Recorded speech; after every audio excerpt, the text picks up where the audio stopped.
104.9 XFM. You alright? This is Karl, producer of Ricky Gervais and Steve Merchant. They're not about today. Ricky's on holiday. Steve couldn't be bothered. So I'm left here with all the DATs. That's a digital audio tape of all the shows they've done since they've been here over the last, I don't know, year and a half or something. So we'll play you some of the best bits. Alright, so here's the first bit. Here's a problem that someone's emailed in.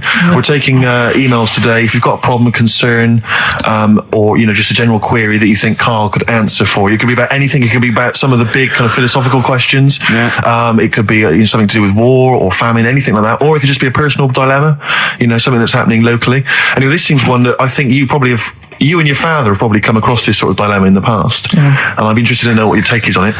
Let me see, this is from Lee Matthews by the look of it. He says, he lives in a suburban area where the local teenagers also live on the same road, and they're running riot. They're smashing wing mirrors off the cars, they're crashing into parked cars on their skateboards, and they're just generally making mayhem, night and day. What can he do to stop this going on? The parents of the kids don't seem to give a damn. Anyone who complains to them, they just say, "Oh, piss off." The police are useless because they never catch them in the actual act of violence, which is what they got to do to apparently convict them. So they don't know who to turn to, really. It's rather like when a little old lady went and got the A-team, and he was dressed as an elderly Chinaman. Exactly. She knew who he was. Colonel Decker didn't have a clue. Yeah. You see, it's weird because now it has got out of hand.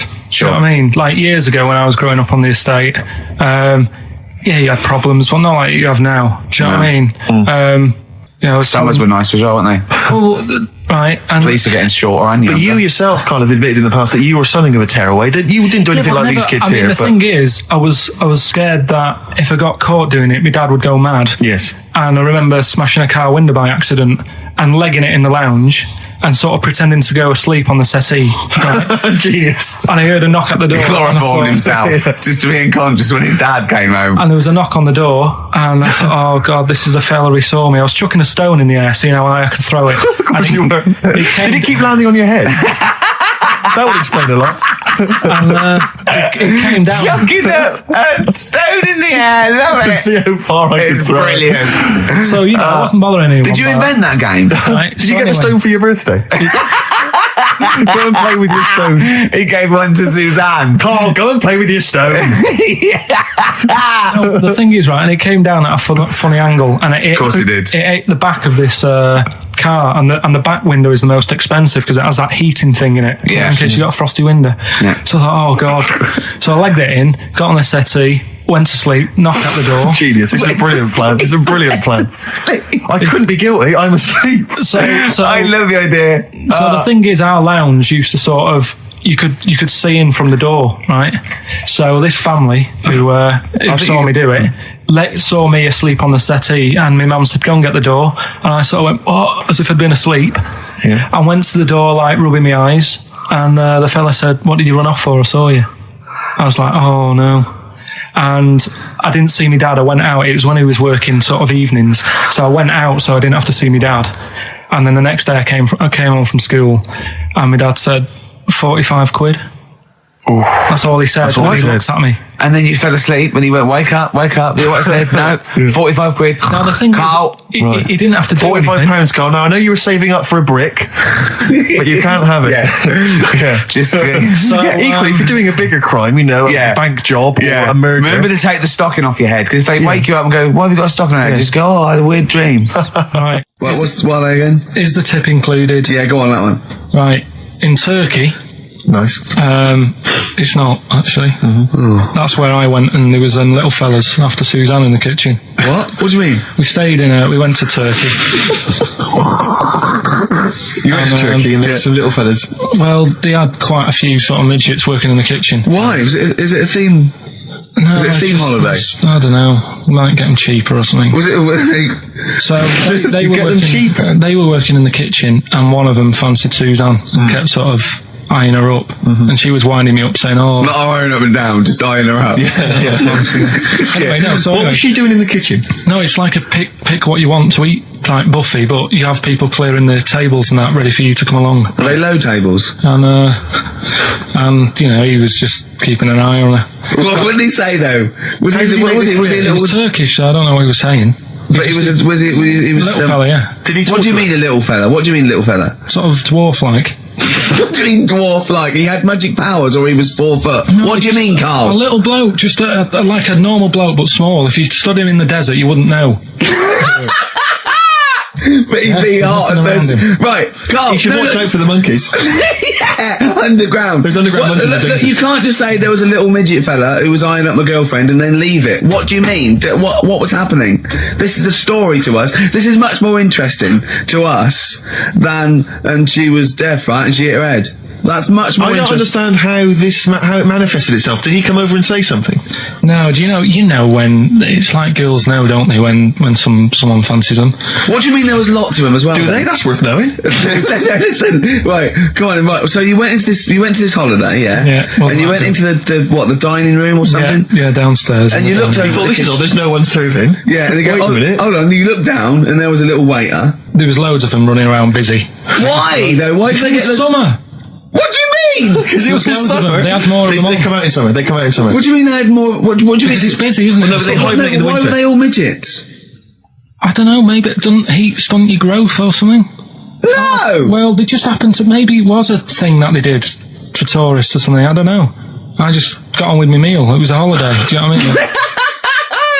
God. Right, So it's a midget serving. I'm not going to ask any questions. Right, okay, yeah. So they're all little fellas running around, and this one always was like, oh, do you want a new serviette? You know what I mean? Going out of his way to sort of... for turning on the charm. Yeah, he was going out of his way. The others weren't. Right. I think what was happening is he'd been working with Santa all the winter. This is sort of a little summer break. This one He was hadn't your seen a girl. waiter, and so he was being polite to you. Maybe. But what did Suzanne say then? Well, she was using it to wind me up. What was she saying? Oh, Just like, look. he may be small, but he's Well, built like a... Yeah, he's all man. So... Were you jealous of a midget then? You were jealous of him? It is a bit annoying, isn't it? Why? It wouldn't bother me as much now, because I've been with her for ages. Right. But at the time, that might have been one of our first holidays, and it's like, You don't want to be what's going on? thrown I've away paid by for this holiday. And then you get off with a midget. Yeah. Oh. So anyway, But it doesn't matter because you got chatted up by a bearded lady. So. yeah. tell you what, no, that's got nothing to do with that. What were you going to say? What were you going to say? I was going to say the hotel was half board, and maybe. Oh, right. I thought you were going to say it's just one of her shortcomings. So listen, right? Play a record. He said he's, oh God, it's like a child or a cat when it's confused. He went, Steve reckons in ancient Greece, right, it was better to shag a bloke than a woman. And I went, well, yeah. I mean, that's about the male being sort of a first-class citizen. Yeah. Much better, wasn't it? An aspiration the to point sleep with a was, beautiful Carl, man than a beautiful woman. Women were lower class citizens, Yeah. so therefore men were seen as higher class. So to have sexual relations with a man there was no shame in that. No. In fact, it was looked upon. And I as said, a good well, ancient Rome. I said, Nero, he'd sit in his big jacuzzi and he used to get, pretty boy men to just go into the water and just nibble at his testicles while he was having a watch. Do that. He did. Yeah. And he's not a gay fella. No, well, no. I mean, I don't know about Nero, but I mean, it wasn't a case of a big delineation between what was heterosexual and what was gay. It was just, whatever you... So what did this fella do then? This one who's having his... Well, he was pretty much top boy, Nero, for a while. He was in charge. And, you did what you're told. If Caesar or...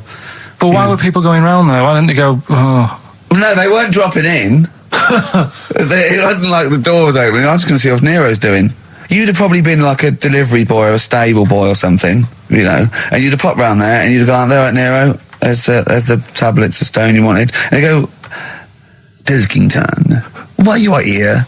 Pop under... I don't know why he's French. What is that? I don't know why he's French. Just pop under the water and nibble at my testicles and you'd have done it. Because he was Nero. I wouldn't. You would have. There's no way I would have done. Yeah, well, you would What have. have I done? I've dropped a pizza off. Yeah, you why put am I on to there? Nero's place with the pizza. Right, I'd say I've done my job. Right? Yeah. That's not the sort of tip I wanted. No, he'd have said, get the little baldy chap to nibble on my testicles, and you'd have done the what? I wouldn't have done it. No, Well, you can't wouldn't have put my head on the You'd wall have near done it. right. No, I wouldn't have done Well, it. can I just say this, Steve? Not only would you be nibbling his testicles, you'd have been going mad. You'd have been noshing him just for extra. You'd have been doing everything he wanted. You'd have been going, he'd have gone, I didn't ask you to do that. You'd have been going mental. They'd have been chewing, slurping, smacking, poking. You'd have gnawed his packet off. You'd think you're eating Walker's crisps. There'd be bubbles, there'd be flood. Oh, it'd be horrible. All right, this is Carl, the producer of Ricky Gervais and Stephen Merchant on XFM 104.9. We're playing out some of the best bits. Hope you're enjoying it. Here's another one. Last week when I did Do We Need 'Em, do you know when I called up one of the museums in a science museum? Yeah, you talking to me? Yeah, I'm just saying, I wanted to tell you before when the song was on, but you're so busy listening to it. Yeah, was I so busy listening to a song I was playing? Yeah, but we're doing a radio show, aren't All right, we? what's your point? Well, I just wanted to say she emailed in to say I got her name wrong, so I'm just apologising for that. What did you call her? I think I called her Jessica. What was her name? I don't know, I've got it on email somewhere. This is not an apology. No, I'm You've just got saying. it wrong You've not again! even said her real name. How is that an apology? Well, I remember I read the email, so I But who are you apologising to? think her name's Jackie, I think. Oh, you've got it wrong again, haven't you? Well, anyway, and she just said if you want to see dinosaurs and that, go to the museum. You were complaining about that as well, weren't you? You went to a museum and there was too many dinosaurs. He said you just need 4. No, well, Steve, have you been to the one in Knightsbridge? I think this so. one that I called up, right? It's nice. You go in, you get a good collection of stuff. You walk in, there's 3 or 4 dinosaurs. You've had enough, right? I went into New York, right? I went to the museum there, hundreds of them. You can't move for dinosaurs. Yeah. It's almost like they're responsible for them being extinct. There's loads of them. So all I'm saying is, if you want to see a dinosaur, go to the one near Knightsbridge. They've got a nice selection, some old vases and stuff. It's worth going. So. Some people emailed in the songs with stories in it. One of them was Babushka, and he went, "What's that?" And I went, "Ask Katie Bush, what is it?" I said, "Oh, it's about a woman who dresses up as another woman to seduces her husband." He went, "They wouldn't work." Just dismissed it like that. Why do you think they would work? Because you'd know. I mean, say like right, Suzanne, right, who I go out with, right? She can see me from, say, if I'm coming down the high street, she knows it's me by the way I walk. Right. So just the fact that this woman went and put a wig on, there is no... You haven't even heard the song! I know, but you're saying that she put a disguise on and he's like, oh, I fancy her, and he takes her out, and he doesn't know it's his missus.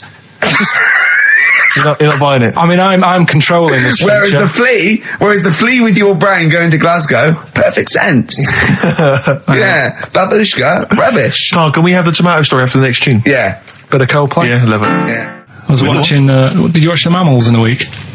No, David Attenborough. No. I was thinking actually, right, all this MTV stuff. If there's one reason why I'd like to do it, is I was watching Attenborough, the Mammals programme. I reckon I could do something like that. Right. And just have like me instead of Attenborough, like a young sort of fresh person, watching like certain animals and saying, "Do we need these?" Do you know what I mean? Yeah. Oh God! What's going to Death on Earth? Well, that's amazing. Do we need these? And, No, 'cause there's loads of and the stuff. audience at home would vote. Would there be some kind of telephone like a vote out system. Oh, the thing is like, it's something interesting that Attenborough was saying the other night on on Jonathan Ross's show, on his telly show, right? He was saying, he said you could take all the humans off the earth and it would carry on, but take like some animals off it, mammals and that, you got problems on your hands. I thought that was quite interesting. Yeah. So it's like the question is, do we need these? Is that part of the big thing? Right. Like jellyfish. Yeah. We've talked about jellyfish. Yeah. Yeah. So which mammals in particular were you watching that you thought? haven't you? Hey? Which mammals were you thinking we don't need when you watched the show the other night? Any in particular that you thought they don't need them? They're not of interest. Well, I like whales, but I don't know what they do. and they're taking up quite a lot of room. Sure. But stuff like but like jellyfish, I looked into because I was talking about them, and they were saying they've got no eyes, no heart. There's something like 97% water. Yeah. They're blind, and they do about 33 miles a day. Right. So it's like, do we need them? Could we clear them out? Yeah. Well, the big net. That would be the programme. What? Right, we'll get rid of them. Next week we'll be looking at Rhinos. I think it's genius. Honestly, I think it's genius. And like going along, sort of like picking up sea anemones and going and just lobbing them into the sea.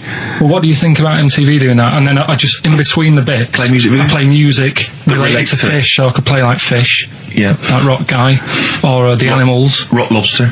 yeah, or what else could It's I get good in run there? and run. What other songs have got animals in them? The Well, Monkeys, could play the Monkeys. Yeah, there's about 1 million, so let's not start this. No, but do you know what I mean? So do we need this? So MTV flies you around the world And to the most incredible exotic locations. You sort of climb up a tree or whatever next to, I don't know what lives up a tree, some kind of rare parrot.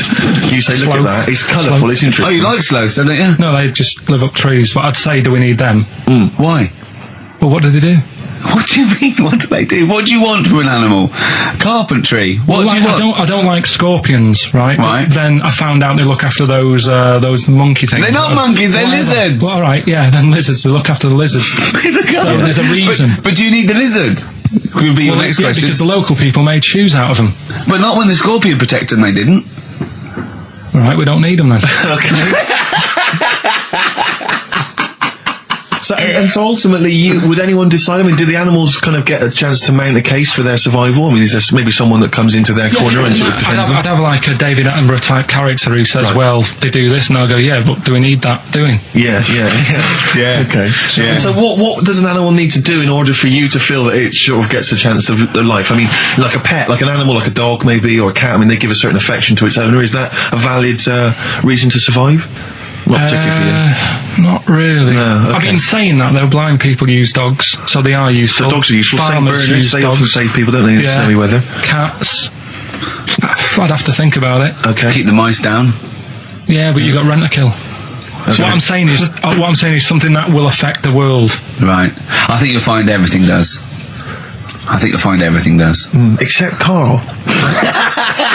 I'm not sure what effect he's having on the world. I'll tell you what, though, Steve. Right? Did you watch the mammals? I didn't see the mammals. They had bison on it. Right. The weirdest looking things you've ever seen. Yeah. They've really Again, you're on dangerous ground here, Carl. but they've really got it's like, decide what you want to look like. It's just a mismatch of stuff. It's got a really big airy head. Yeah. And like you. Sort of bald at the back. Right. Sort of It sounds like thinner. someone you went to school with.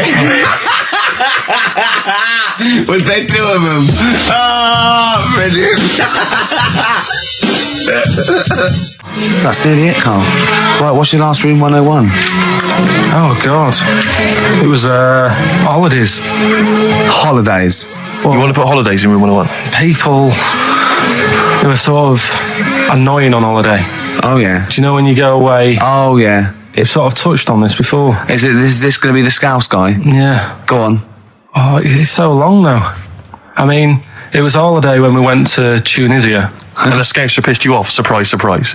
Yeah. Yeah. But the annoying thing was, when you go on it was a cheap holiday, and like the lesson here is, if you want a good holiday, you gotta like spend some money. Yeah. And we didn't on this one. We spent about, I don't know, 400 quid for two of us for like a month or something ridiculous.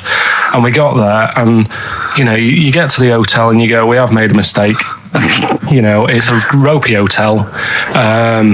You can tell like the blinds and stuff as you walk in, they're all dirty and stuff. You think, well, let's make the most of it. Let's not get down about it. It's a holiday. It's short of rest. And you try and make the most of it. And we had to meet. Like you have one of those things where you get to your destination and the rep says, right, go and unpack your bags and that. Go and sort yourself out in the room. And tomorrow morning we'll meet up at 10 o'clock and I'll go through, the best sort of place to go for camel rides and, the best deals I can get you. That sort of thing. Can anyone here walk like an Egyptian? So she says, right, tomorrow morning meet 10 o'clock in the discotheque. So we get up and we have breakfast, and it wasn't a good breakfast. The kitchen was like bit horrible. The food wasn't good, and it was run by sort of midgets. What do you mean it was run? Not there's anything wrong with that. There was little fellas running around, and the annoying thing was one of them sort of started to fancy my girlfriend. How did he manifest his affection for No, you're not saying there's anything wrong with midgets, though, are you? Just saying it was not strange at that there all. was Yeah, but even midgets shouldn't be cutting in on Karl Pilkington's No, territory. I know. But it's also that thing of, they've got little fingers, and it's sort of God, I'm ruined- so sorry. No, I'm not. It is a bit of a phobia of mine. Okay. Do you know what I mean? They are nice people and that. Sure. Oh, God. But the annoying thing is... So what was he doing then? How did he... I don't understand how he was chatting up your girlfriend. Was he crawling under the table so you couldn't see? just kept... Whispering to her from underneath there. Stop it. Just sort of, you know- Wait, I don't want to get a complaint on our last show. There's not many midgets What's going to happen? Can we just finish this and start up again in a couple of months? Oh, yeah. So if you want to know more about the midget theme restaurants, then we'll talk you in 3 months. Yeah. It's just... It's just... No, that's fair enough, actually. Oh You're yeah, absolutely no, right, sorry Karl. about That's your this. producer's head Listen, on. we'll see you in about a really. It's been a pleasure, truly, and thank you for everyone that wrote I've got you a couple of letters. presents. Have you really? Yeah, I've got you both a present, right? Oh. I got Ricky, do you know, like we've done fables and Yeah, stuff? Right? yeah. This is like Mr. Ben. This Oh, is brilliant. Yeah. Right? And it's like little fables that Mr. Ben goes on. oh, fantastic. So I want you to learn something from that for when you come back. Okay, brilliant. That's lovely, I'll tell you one of Karl. the stories I read this morning. It's brilliant. In fact, when you've done with it, Yeah. give it me. Yeah. Because I haven't finished reading that. Okay, thank you, Karl. And for Steve, a little shout up lines. A little book of chat-up lines. That's great, fantastic. Karl. Well, we'll see you in 3 months. But carry on emailing Karl. Cherish Karl Pilkington. He sits in a little room by himself, so keep him in touch. And we'll see you in August. We're going to leave you with something that we all love. This is There Is a Light That Never Goes Out by the Smiths. Very apt, I think. Goodbye. See you later. You've been voting in all week, sending your emails. So here's the clips that you wanted. Right, badly drawn boy, born again. Right, just get this educating Ricky out of the way. So Turkey, yeah. So what is this again? It's educating Ricky. Is the tip included? Right. Apparently, a fellow was on holiday in Turkey. He's just having a normal holiday. Weather's good. You know, he's having a good time. And Weight is all normal height. Yeah. He's having his meal. He hears a load of screaming going on in the kitchen. No. Has his girlfriend wandered in there? And they do With a step ladder. the circumcised people in the kitchen, and apparently What are you talking about? Whoa. Slow down. We were Sorry, talking there for a minute. what are you talking about? I'm excited about two things at once here. One, they circumcised people in the kitchen. Two, I guessed it was someone losing the end of their knob. You did, yeah. I started thinking like Karl Pilkington. Extraordinary. That is amazing. apparently it was going on. It wasn't just a one-off either. Well, when I say a one-off, I mean they did it more than once. Yeah. Right. And there was. He was there for a week, and apparently the first night it was quiet, and then the rest of the week, every day he'd be like having his breakfast, or even his lunch, or even his tea. Yeah. He'd be doing it all day. Oh. You'd be hearing Lunch and screams. breakfast, fair enough, Rick. Yeah, Circumcision at tea time. Don't do that. And apparently it's a tradition over there. You can't even make a complaint about it. It's like, well, you should have found out before you come over See, it. I can't believe this is So true. I'm a little I bit can't lost. believe this is He was in true. a restaurant, in a hotel, and there were people having circumcisions in the kitchen. Yeah. Is that right? I'm even worried that we're bordering on the racist here, suggesting that is tradition that Turkish people cut the end of their cocks off in the kitchen Yeah. at meal times. I think you're wrong, Karl. This sounds ludicrous, Karl. No, I don't think it happens everywhere. Right. I think this Just in Oh, I think this there in was this wrong. hotel. certain places, Certain hotels. certain hotels. What, is it like 2-star? Yeah. Why did he go to the Foreskin Inn? It was his own fault, wasn't it? That's Sorry, that's it, is it? Have they closed? Sorry, no, wait. That's the story. You educated me, right? Once a fella saw some Turkish people cutting the tip of their knob off in the kitchen. Thanks very much. Thanks very much, Karl. Got any more? Well, there's things you can learn from it. Either don't go to Turkey, No. don't have calamari when you're over there.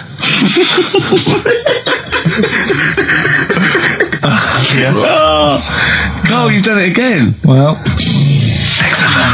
So we get onto conversations. Talking about, he's asking me stuff about evolution. Tell me that. Why did the giraffe? What's that rubbish about the giraffe getting a long neck? I said, well, it didn't try and get a long neck. It was selected because, anyway, I went into evolution for him, and he said, but why would evolution do that? I went, well, you think that evolution didn't do anything? There's not this consciousness, there's not this will that a giraffe has to stretch its neck to reach the leaves. One had a long enough neck to survive and pass it. He was going, yeah, but why did evolution? This isn't. But by the way, this isn't the most stupid thing. This is warming up. This is about 8:45. Right?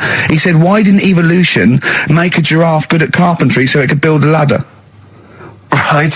Yeah. Okay. No. All right. Okay. So he's thinking around it. He's trying to pick holes in evolution. Yeah. We get on to, I said, well, things are, I said, we can see the speed of evolution in lower life forms like bacteria, viruses, they evolved. That's why soon we won't have an antibiotic that can kill some certain bacterial strains. And he said, and this is about 11:30, and I said, I'm going to bed, right? He said, in the future, they reckon that you'll be able to wake up and eat a yogurt you can have a chat with. I don't know what that means. Let's put a song on, right? No, and we'll come back to so it. you're going to explain that? Yeah. You've got an explanation? Yeah. The Verve and Sonic on XFM 104.9. I'm Ricky Gervais, with me Steve Merchant and Karl Pilkington. So let's just get this right. What did Karl say? He's just specifically giving those words again. He said, they reckon, and I said, I'm going to bed. He went, no, really? I said, no, I'm going to bed, Karl. There's no point now, because it's just like you're talking gobbledygook. You know what I mean? I might as well talk to a pot plant. Yeah. He said, in the future, they reckon, I don't know who they are. Sure. I don't know, people who post things on the internet that he reads. I think the Telegraph. Anyway, complete the sentence. They reckon that in the future you'll be able to wake up. I love it. There's always a little scenario, an embellishment, like this little. Oh, hello, darling. It's your yogurt. Hello.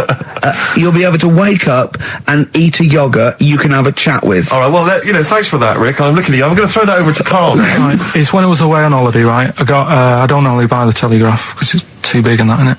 So, but they were giving it away for free on the plane, so I thought, ding dong, might as well have it. Mm-hmm. And I saw a couple of things in it. I thought that would be interesting.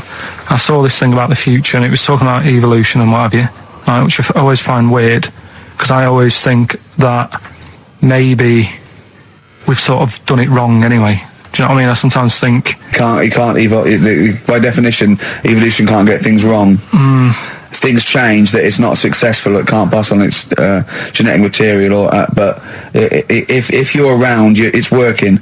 If you're around, it's working. Slugs are as evolved as they need to be. Slugs are as evolved as you and me. That's true enough. Yeah. No disrespect, but it works. It works. Sorry, but what's your point, Karl? No, I mean, I think we probably would have been better off staying as a fish. Just because there's more water than land, isn't there? Right. And you wouldn't drown. This is why I went to bed. No, I'm thinking of dozing off now. Yeah. No, but do you know what I mean? From what was it? It was bacteria, it was fish, mermaid, man, onwards and what have you. So anyway. Oh God! No, there are a few knowledge gaps in your theory of evolution. You generally got it right though. So I mean, basically, yeah, it went bacteria, fish, mermaid, man. What next is the big question. So it was telling you all about this, and what have you, and saying how we shouldn't have interfered, because maybe if we wouldn't have invented planes and what have you, maybe we'd be able to fly and what have you, if we really needed to and stuff like that. Okay. So we've interfered with evolution, you see. Right. But then it was saying, well, what's the future got? Well, yes, in one way we have interfered with evolution. Yeah, the evolution of the human being in society is changing. It's no longer based on the strongest or the fittest, because medical science can keep us alive long enough.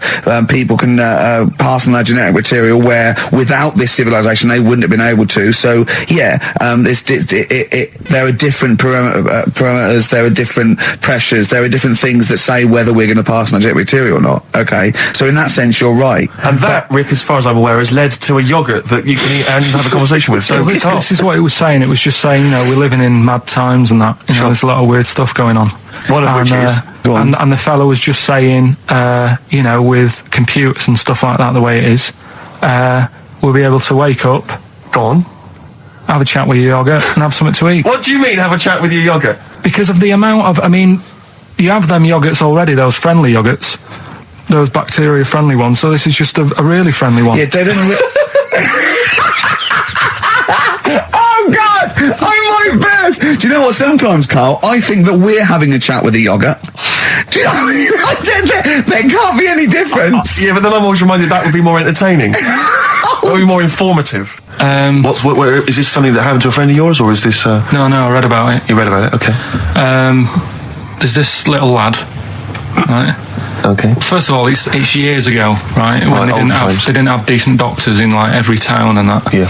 And this little kid is dead ill, right? Yeah. And the local doctor. Well, there's a phone call involved, so I don't really get the impression that it's like medieval times. Yeah. Yeah. But I didn't say that. I just said it's years ago. So this kid's ill, right? Yeah. And he's lying in the bed, and he's all going funny colour and that. Yeah. And his mum says, I'm going to get the local doctor around. The local doctor comes round, and he says, I don't know what's up with him. He said, leave it with me. Leave it with me. He said, the doctor said that. I'll have he said I'll phone up a top doctor, who was in America or somewhere like that. And so he goes to the phone in his office and he calls America, and because it's years ago, the phone line isn't that good, it's all crackly and that, right? Yeah. So he's talking to the doctor and he's saying, I've got this kid, he's a funny colour, and he's really weak and that. I don't know. He's not giving him much to go on. Right? Sure. So the American doctor, right? Yeah. He goes, what you want to do? And it's all breaking up, right? Yeah. He goes, what you got to do? You got to, it's all breaking up. You've got to give him some parrot's blood, right? Some parrot's blood? Well, that's what he thought he said, but the line was really bad. Yeah. He meant parents' blood, but he heard that he said parrot's blood. He said, right, I'll do that. Leave it with me. I can see where this is going. He goes to a pet shop. Yeah. He says, give us like half a dozen parrots. Sure. Takes them round to the kid's house. Takes the blood from the parrots, puts it into the kid. Kid's fine. The kid's fine. It worked. Such a load of shite in my life. I've never heard such twaddle, such just made up, enhanced, exaggerated in my life. A load of old rubbish, Carl. I mean, when he told me this, the doctor said, what do I do? And the doctor on the other end said, give him some blood. And the doctor went, where do I get blood from? So hang on, wait, I just need to where do I get blood from? Give him some parents' blood. Give him some parents' blood. Give him some parents' blood. Yeah. But hang on, I just need to know where you read this. Carl. Where was this? Where did I stitched you up. You know what he said? He said, so do you believe it? I went, tell it to Steve. He went, do you believe it? I went, tell it to Steve. Carl. Where did you read it? That was on the internet. Where is it on the internet? All right, XFM 104.9, Ricky Gervais, Steve Merchant, Karl Pilkington, not here. It's the best of. You've been voting in all week, sending your emails. So here's the clips that you wanted. And just remembered recently, actually, I was on a train coming back from hometown Bristol, and I was on the train, and this girl walks on, good-looking girl. I thought, hey, a largely empty carriage. I'm thinking, my luck's in, because I take every opportunity, Carl. That's the thing about me, I don't choose. She was a good-looking girl. She sat down. I thought she sat down right near me. I thought, brilliant. As this guy comes up behind her, and says, I think it's probably a boyfriend or something. Sits down next to her, and I listened in on the conversation, obviously, because I'm pretending to read. It was very clever. I read the same page for hours. So I was pretending to listen. I was listening but pretending to read, and I realised that it's not her boyfriend or anything, it's just some guy she's met on the platform. And I'm thinking, brilliant, if she's the kind of girl who's just going to start talking to someone, on a platform, on a train, brilliant, I'm going to be in here. Because he was only going one stop. So I'm thinking, what's the worst that can happen? He'll nick off, I'll get chatting to her, and who knows, I could join the... Is there a train equivalent? Foot High Club. The Foot High Club, brilliant. And so I'm excited, I'm listening in. And it turns out that they're both kind of graduates. They've just finished university, or they're coming to their finals or something. And they're chatting away, and he's making a couple of witticisms, and she's kind of tittering at his jokes. I'm thinking, well, I'll tell you this, if she's laughing at this kind of material, I am going to blow her away, with my kind of anecdotes and wry observations. It was weak stuff. I got to be honest. Really? He was coming out with nothing. He was running on empty, as far as I'm concerned. Yeah. And she was loving it. So I'm thinking, brilliant, I'm going to be right in here. And then they get moving on to higher brow things, and I think she was going to study kind of Marxism or something like that, or communism, something. And she was asking him, as by way of conversation, she was asking him what he knew about Marxism, and he was fumbling for his vague knowledge of it that he had in his life. And I'm just sat there thinking, come on, love, in any given capitalist environment, the proletariat will revolt against their oppression by the bourgeoisie, and after a brief period of socialist rule, emerges a classist society governed by community cooperation. Well, if that sort of talk wouldn't get a woman hot, I don't know what you'd use. If Marx and Engels is not going to get a woman sweaty down below, then nothing is. Then my name is You're not just Steve biding Watson. your time. Exactly. I'm just going to go in for the kill any minute. Yeah. So anyway, it comes to his stop. Right, he gets off. I'm thinking this is a piece of cake, and he gets off and off he goes. He walks off, and I'm thinking brilliant. And I thought, I'll wait. I'll wait till the train's pulled away. I'm not going to leap in straight away. No. And he comes back along the carriage, and I'm thinking, hang on a minute. He goes, listen, do you mind if I give you my email address? Right, and if you want to get in touch, email me. I'm thinking, come on, you loser, get off now. Save your face, please, before it's too embarrassing. She accepts the email address because she obviously doesn't want to hurt his feelings, whatever. I'm thinking, fair enough. She's a good woman. I'm liking her. I'm loving her. I'm thinking that's my kind of girl. So anyway, he gets off. I'm sat there, the train pulls away. I'm thinking, I'll wait a few minutes, I'll just, give it some time. Her phone rings. It's her friend on the phone. And she starts saying it, and I was listening in, and she was going, just met a guy on the train. I'm thinking, that's true enough. She goes, he was a good-looking guy. I thought, you're having a laugh, love. To be honest. Because I was looking at him, and she said to her friend, he looks a bit like tennis player Boris Becker. I thought, you should be so lucky, frankly, because I saw him. He had awful facial hair, if that's what makes him look like Boris Becker. Terrible little goatee beard. It was laughable. I thought, I don't know. And then she goes to thing, and she's like, I met him, we got chatting and stuff, and she was going, it's not often that you meet someone, generally in life, who's, kind of thoughtful and intelligent and funny. I thought to myself, I'm not even going to waste my time with you, love. Frankly, if that's what you thought of him. You just walked away. And I'll be honest with you, I didn't even bother talking to her. No, I didn't even waste my time with her. If she thinks that bloke is not only great looking, funny, but funny and intelligent, and she got on well, and he was polite, and it was a chance meeting, and he thought, and she thought that you were like a freaky looking dork who didn't even have the nerve to speak. If that's what she thinks, then I don't want to know her. I couldn't. You walked away, and good luck to you. And I have my dignity intact. Yes, and she's nothing. And Karl Pilkington with his brand new show, What's the Song? What song am I thinking? No, I mean... You're nervous about this, aren't you, Rick? I am. You're worried. Well, because I've heard some of these clues before. And they're ramblings... Sometimes they're close to ramblings of a fool. Right? And it really is like those, what am I thinking? Yeah. I don't know, though. I actually was genuinely impressed by Born Sleepy. I have to give him the benefit. That's one of the better ones. Because that was short, sweet, and it worked. Some of these, you say, they're not going to be quite as pissy. Some of them are like Emily Bronte novels. Now, listen, we're just going to go for it then. You do it, and we just get people to call up. Because I want to see the general public's confusion trying to work out a why don't you give us your next clue, and then we'll play a track, and then we'll hopefully have people on the line after the track to try and answer it, and you can recap briefly. So give us your clue now for what song am I thinking of? Right, this one, it's about a woman, and she's just normal, nothing wrong with her, or so she thinks, right? But there's the twist. Is this like the Tales of the Unexpected? And she's got she's got her mates, and she's having a normal life, having a good time and that, and then this thing happens, right? And she starts to stink, and she can't have a bath, right? And she really wants to have a bath. She's dead sweaty and stuff. She's going about her daily stuff. She can do everything else normal. She can eat, she can talk, everything. But for some reason, she can't have a bath. Is there a coal mining husband in the bath? Yeah. Is this Born Stinky? She can't have a bath. So a woman can't have a bath? Yeah. Or a shower. She can't. Okay, leave it there, Rick. Don't try and guess. It's not for us to guess. The general public can phone up and ask questions. So I just I'm go not for sure it. They can they? I think so. Otherwise, we don't want just people just phoning up and I'll tell you what about this? Why don't they can ask one question? Yeah. They can ask one question of Karl, then they have to make a guess. Okay. 08700 800 1234. Have we got someone on the line now? We'll just let's do it. Let's go for one. Let's go for one. This is edgy radio. Letting Karl stuff. Live. Go on. Hello, XFM. Hello, I'm ringing about what's the song? Absolutely. What do you think? Well, I'm going for Dirty Diana. Dirty Diana. See, that works. That's a great guess. It does, yeah, but it doesn't work because why can't she have a bath? Okay, so the answer is in there. I was going to ask you. Well, that's your one question. That'd be the answer. That would be the answer, I'm afraid. What was your name? Shelley. Shelley, thanks very much. Shelley, I should tell you that, that you should never take this personally, because no one can really get into the mind of Karl. So don't beat yourself up about this. I don't expect anyone to get these clues. No. So well done. That is a fine guess. Thank you. Thank you. Okay. Anyone else there? Let's hello, XFM. Who's that on the line? It's Chris. Hello, Chris. A question for Karl? Before you give us your guess? I haven't thought of a really good question or anything yet. You just want to go for the guess?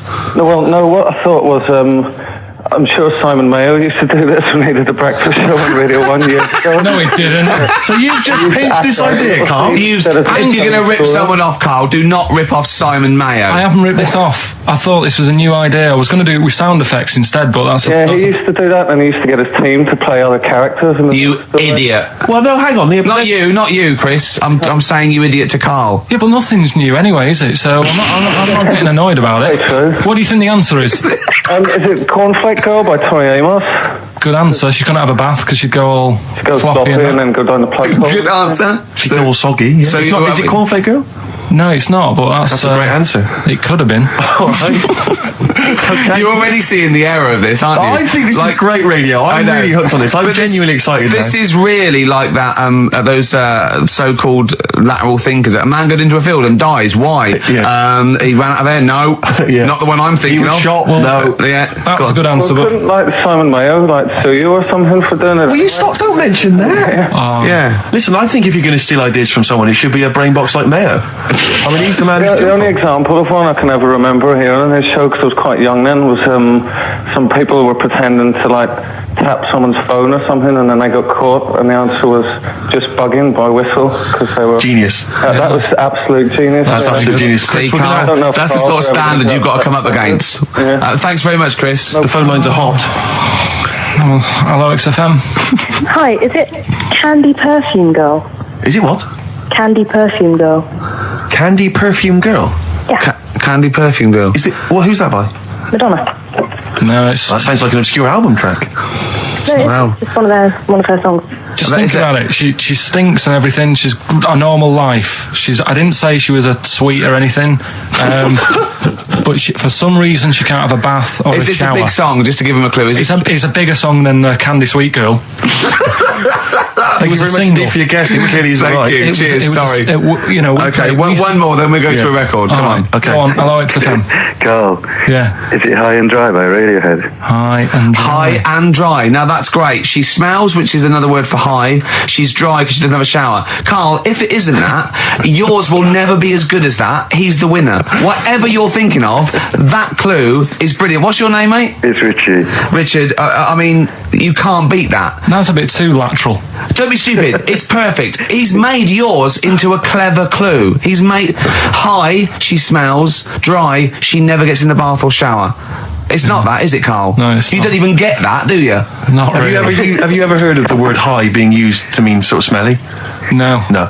Oh, what? That was where you went wrong there, mate. Richard, I'm declaring you the winner, even though that isn't the I answer. don't think Thank we you. should give up this early. Can we Rick. just let's play a song and, Let's play a song. Give it one more chance, because Yeah. if people think about it, it is really easy. I'm not going to find out the answer now because I've got to go out. Okay, we'll do it very quickly. Stay in for 10 minutes. We're just going to play a new Coldplay track out. Okay, let's do Brilliant. Coldplay and then we'll Cheers. come back with this. Carl, it was you that worked out the maths and worked out I was 28 because they just worked out I'm 27. You are 27. No way. Yeah, I asked you, didn't I? And I said, But what I sort of questioned was, I said, well, if you're 27 today, that means last week you were 26. well done, yeah. That's irrelevant. So therefore you assumed that I must be 28 then. Yeah. Whereas I assumed you were using, your knowledge of maths, such as it is. I wouldn't do that. No, sure. Wow. I actually got lost in that conversation because I genuinely didn't know what he meant would mean last week you were 26. I don't know what that I meant. don't know what it meant. Wow. Well, it is Steve's birthday. It would have been 26 last week. Sometimes you genuinely frighten me because it's those staring eyes. There's nothing behind him. It's this little bald head. It looks like Davros looking at me. Genuine fear on his face when he enters into a conversation with another human being. What bit don't you understand? If he's 27 today, he would have been 26 last week, and he doesn't look 26. He didn't look 26 last week. he looks older than 28 today. You've started on his birthday. You're still having a go at him. Carl, I don't look like the kind of hot stud that I actually am, but face facts, that's the truth, mate. Yeah, live with it. Get with the program, jeez. Well, let's have a little bit of cake. Okay, oh, that's appropriate. See what it birthday. But you mean the band, don't Yeah. you? Not the cake. You haven't actually bought cake, have you? Got anything at all? The SIBO, the bitter end on XFM 104.9. I'm Ricky Gervais. With me is both Stephen Merchant and Karl, the K-Man, Pilkington. Oh. So you've already got that. That's safe. It's only 4 minutes past. You've had placebo and you've got us three. So You're definitely going home with that. yeah, whatever that's happens. safe. That's on its way to the hospice. Exactly. You've banked that. Yeah. Now, do you want to gamble all that to go on and listen for another 2 hours? Well, you could walk away now and you're up. Yeah, you're up. You're right. already up. Right, that's brilliant. You have not wasted any Or time. Do you want to gamble that against another 2 hours? It might be shoddy, it might go downhill, but it might get even better, Karl. What do you say they do? Listen for another 2 hours?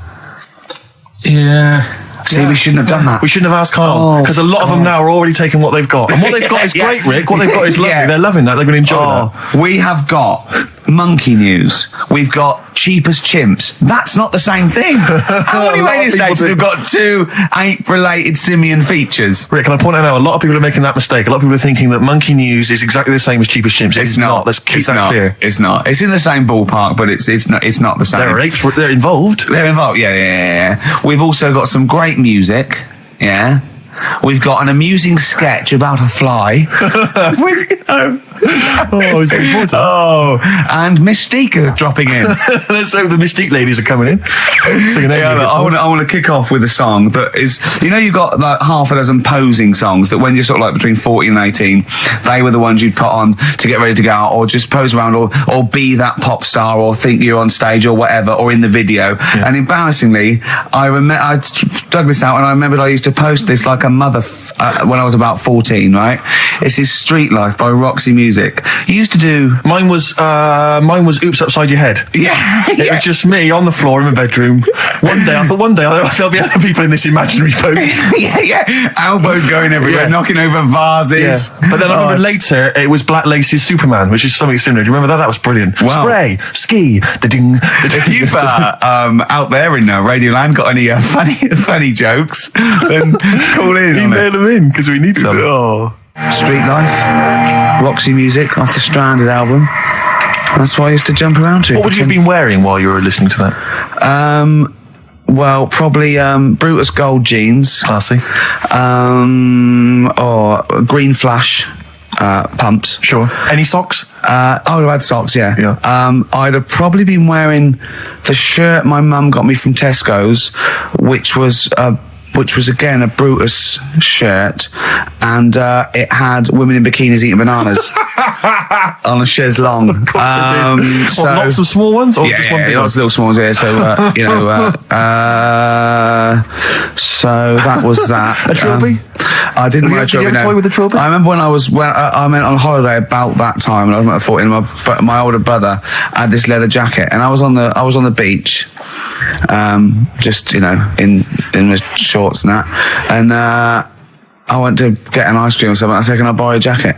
And I put his jacket on, and I was frozen on the beach, thinking they are all looking at me because I look so good. And I also had a straw Stetson, and I really thought, yeah, I'm turning into quite a man. Yes, I'm quite a catch. Yeah. Just thinking, they're looking, going, who's that dude? Is he American? Has he just come from some sort of rodeo? Wait a minute, I'm in a bikini and I like bananas. I could be the woman for him. Oh dear. What was that? Didn't you have a t-shirt or jacket or something you wore to university that was pretty classy? Didn't it have like some foul language on it or something? What was that? Yeah, I'd when I was 18, right? The Christmas or the birthday before I went to university, got two sweatshirts, one black, one red, had bullshit on them. Just on the proud. Right. And the red one, all my clothes, the first wash, everything was pink. All my white shirts and my white socks, of course, because I just put it in, I didn't know. Yeah. So I was a man at university with all pink clothes except for a rather nice red sweatshirt with bullshit on it. Again, turning into quite a man. Quite the man. Was that pre or post the time you washed your clothes by getting in the bath? And That was That was the second year when I was had to go in digs at Hall's residence. So I had a bath, and you had to sort of like pay for a bath, you know. So I thought 2 birds with 1 stone. I got in the bath with all my white shirts, because I was going through sort of, you know, wearing a white shirt and tie, that sort of, you know, David Sylvian sort of trying for everything. And Daz. And I just wriggled around in it. I washed myself. It's quite a good exfoliant. Yeah, I didn't do it again because it was sort of not good for the skin, Daz. quite sore, is it, around the sort of the groins regions? Yeah. So there you go. Roxy Music and Street Life. Carl, Thoughts? I just was working out time, really. We've got last week we had a lot of stuff that we didn't manage to cram in, Which was good. so I'm just looking at. We have got Cheap as Chimps coming. Songs of Phrase. Oh, we haven't Another chance to forgotten win about some that, stuff. why don't we kick off with that so we don't forget it? What? Cheap as Chimps or Songs of Phrase or the film thing. We didn't Do get the that in a film bit. done We've yesterday. also got a new feature, Cheeky Freak of the Week. Incidentally, I should just point out now that someone has, Ashley Phillips has emailed in, because obviously with Songs of Phrase, what Carl does, for those that have not heard it, he takes a phrase that you might hear commonly on the show, and then he uses various There's this songs. hairy Chinese kid. Was the one You we never kicked off seen an old bloke eating a Mars bar. And as I say, he uses different chunks of songs and he makes up that phrase. And so he has made some suggestions here, Carl, because he thinks that the more common "Carl, you're an idiot, fool," etc., perhaps a little overheard, he'd like to maybe hear "Carl, pause, I don't know where to start," which is a common one from Ricky. "Carl, which bit of that do you actually think is true?" And then there's the regular dialogue between the three of us. "Carl, well, you know, it could happen." Me, sure. Ricky, no, Carl, it could never happen. Not now, not ever. You're an idiot, play a record. So maybe some of those you could use next time. Well, we get it going then All right. today. Yeah. This week we're. Do you remember the story about my auntie having wind for 5 minutes? Yeah. Your auntie, was it your auntie Nora? Auntie Nora, she was on a lot of medication and stuff, and I think that's a side effect comes with it. So she had wind for 5 minutes. So I thought we'd dig that one out. Okay. Classic line. Me auntie had wind for 5 minutes. Okay. So I've got loads of songs here. How many is that? Me auntie had wind for 5 minutes. 7 tracks. That's tricky. What do you learn? Okay, so you need to identify, if you can be bothered, the artists. Yeah, we'll that's do what we're after, artists. isn't it? All right. Okay. Let's go. Wind.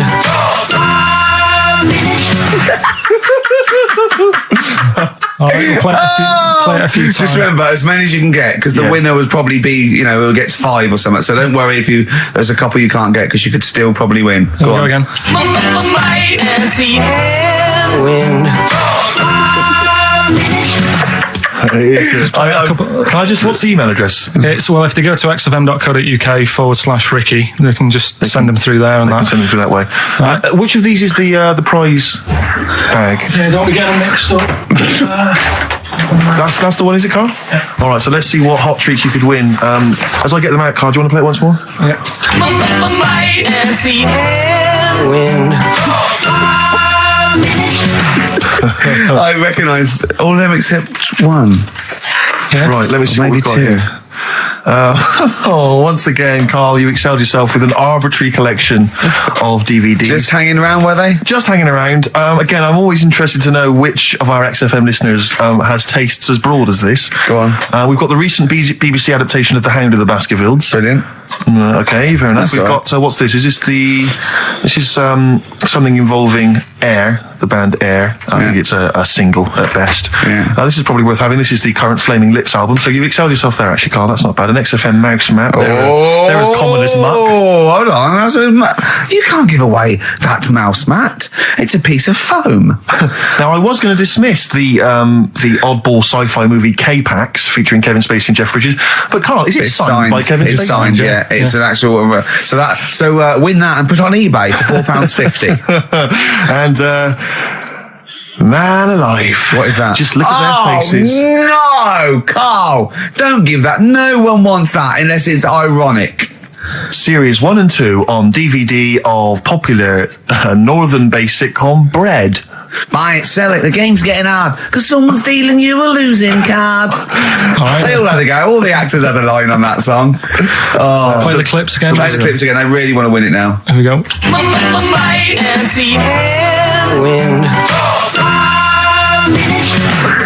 I can't believe this hasn't been done before. It's extraordinary. Because most of our ideas have. Verve, Lucky Man on XFM 104.9, Ricky Gervais, Steve Merchant and Karl Pilkington. The emails, I should point out, aren't flooding in on the No, but it competition. always takes time when they go through the website. Does it? Yeah. Okay. So they'll be arriving in a bit. Do you want to play it once more for those that have just joined us? All right then.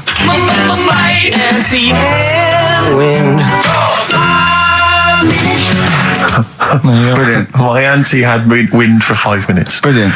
Genius. Name the artists. Rick, I sometimes get off at the Tube at Tottenham Court Road if I want to look at the record shops before I come into XFM. And I always cut through Chinatown. Oh, yeah. And every time I come to Chinatown, the same thought always strikes me. I always feel like I want to just gather all the little locals, all the little Chinese fellas, just gather them round and just go, guys, in what way is this a town? It's not, is it? This is not, at best, what you've got here is a novelty street. Yeah, Gerrard Street is not a town, No, mate. it's not a town. You've had this Just for like because you put a 100 little years. It's not pagoda. expanding. Yeah. You can't just call it Chinatown and claim it's a town. If I was them though and you stood there, I go, what are you talking about? It is a town. It is a town. It's What- our what town. way? It is a town. It's our town. We got all lots of stuff. Where's your church? Where's your mayor? We needed. We got a betting shop. Not enough. It is. See, all you've got here is restaurants. No, that's not a town. no. Got a little supermarket with snacks. What does it sell? Snacks. Specifically, I would imagine crackers. Yeah. Do you want to buy a dragon? Do you want to buy an ornamental dragon? If I wanted to buy one, this is where I would. Do you want to buy a gold dragon? Is it made of gold? No, it's made of plastic, but it's sprayed gold. Do you want to buy that? It's not a town. It is a It's town. not a town. Yeah. And it annoys me because when I first came to London, I genuinely thought Chinatown was going to be this amazing, what they've got there is You'd hear a gong and every time you went in there, and there'd be rickshaws and people walking on those little sort of wooden shoes. You know those ones? They're brilliant. They are just comping around in them, but nothing. It's nothing. Exactly. Yeah. It just reminds me of. Have you ever been to any of those sort of museums? You tend to have them up north where they've got you sort of sit in a little cart and it sort of rides you through kind of, I don't know, it might be Newcastle, the Victorian era. Yeah. Can I have half a pound of those sweets, please? Exactly. Of course you can. If there was some animatronic then, it would just be an exhibit. Yeah. Their concession to be 100 years ago is that there's some scales in the shop and there's a horse outside. Yeah. That's it. That's it. Exactly. Yeah. The traditional sounds and smells of old England. And the voice of going, of course, there was no television. Exactly. Amazing. Yeah. Amazing. Brilliant. Yeah. Welcome to Chinatown.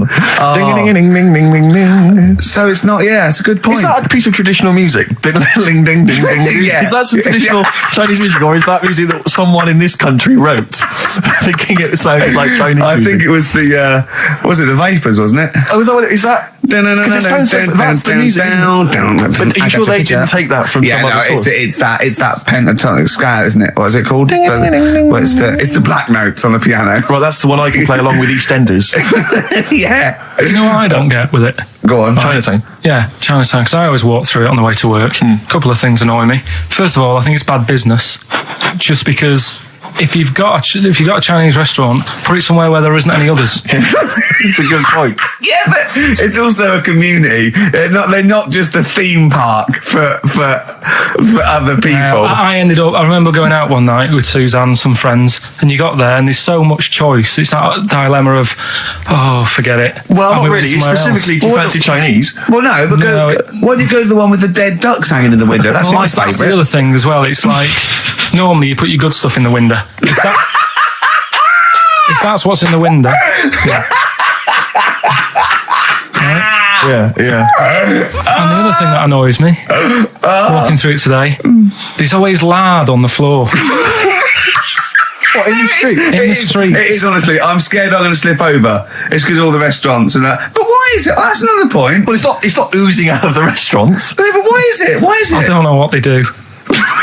Careful. Listen, no, but why is That's why they used to wear those little wooden shoes.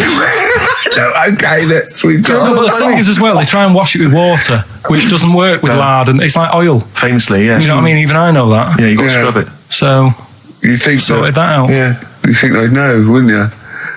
Yeah. Right. Anyway, thanks for your thoughts on Chinatown, Carl. Right, I'm going to play this thing again, because it is a bit slow today, the email. Oh, because it's too hard. It's not too hard. There's just clips of songs. What are the artists? Email in.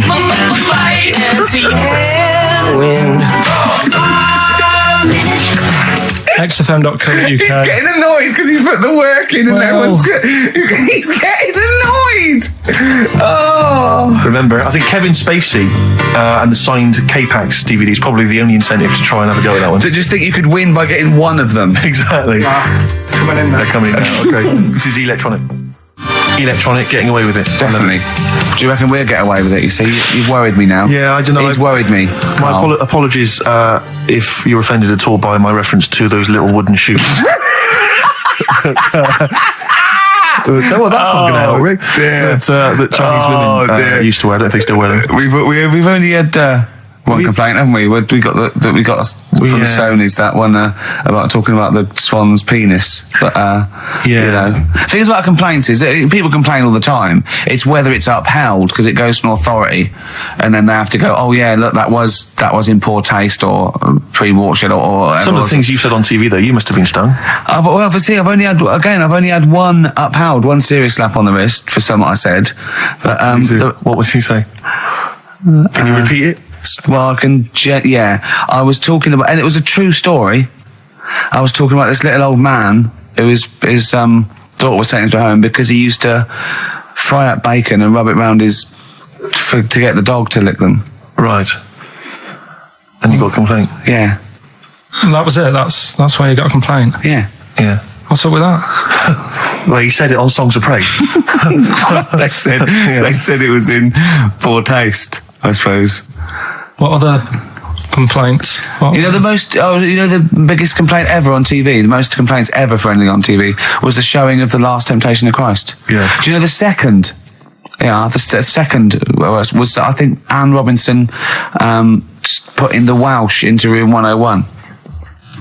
What? Because she didn't like him and that. Yeah, she just said, well, they're going in the, She said it slightly more eloquently than that. Yes, yeah. I can the people or the place. I don't know. I think it was the place and therefore the people. Yeah. What do you mean, yeah? No, well, you know, my mum and dad have sort of moved from Manchester. They reside now in Wales. Oh, yeah. And it is... Look at his face, turning his nose up. No, but it is pretty depressing. Do you know what I mean? It's just one of them places that... it's like you go back in time and that when you go there. I mean, maybe the major cities there, maybe Cardiff is all right. What, even coming from Manchester, it's like going back in time? It's like one of them places, it feels like every day is Sunday. Do you know what I mean? It's just depressing and grey and slate Lots of everywhere. vicars walking around going, I'm late. Well, yeah, it is the sort of attitude they have, right? This is true because my mum and dad live there and that, right? And they love it. It's all right. It's an healthy place to go when you get older and that. But this is why they don't move on in Wales.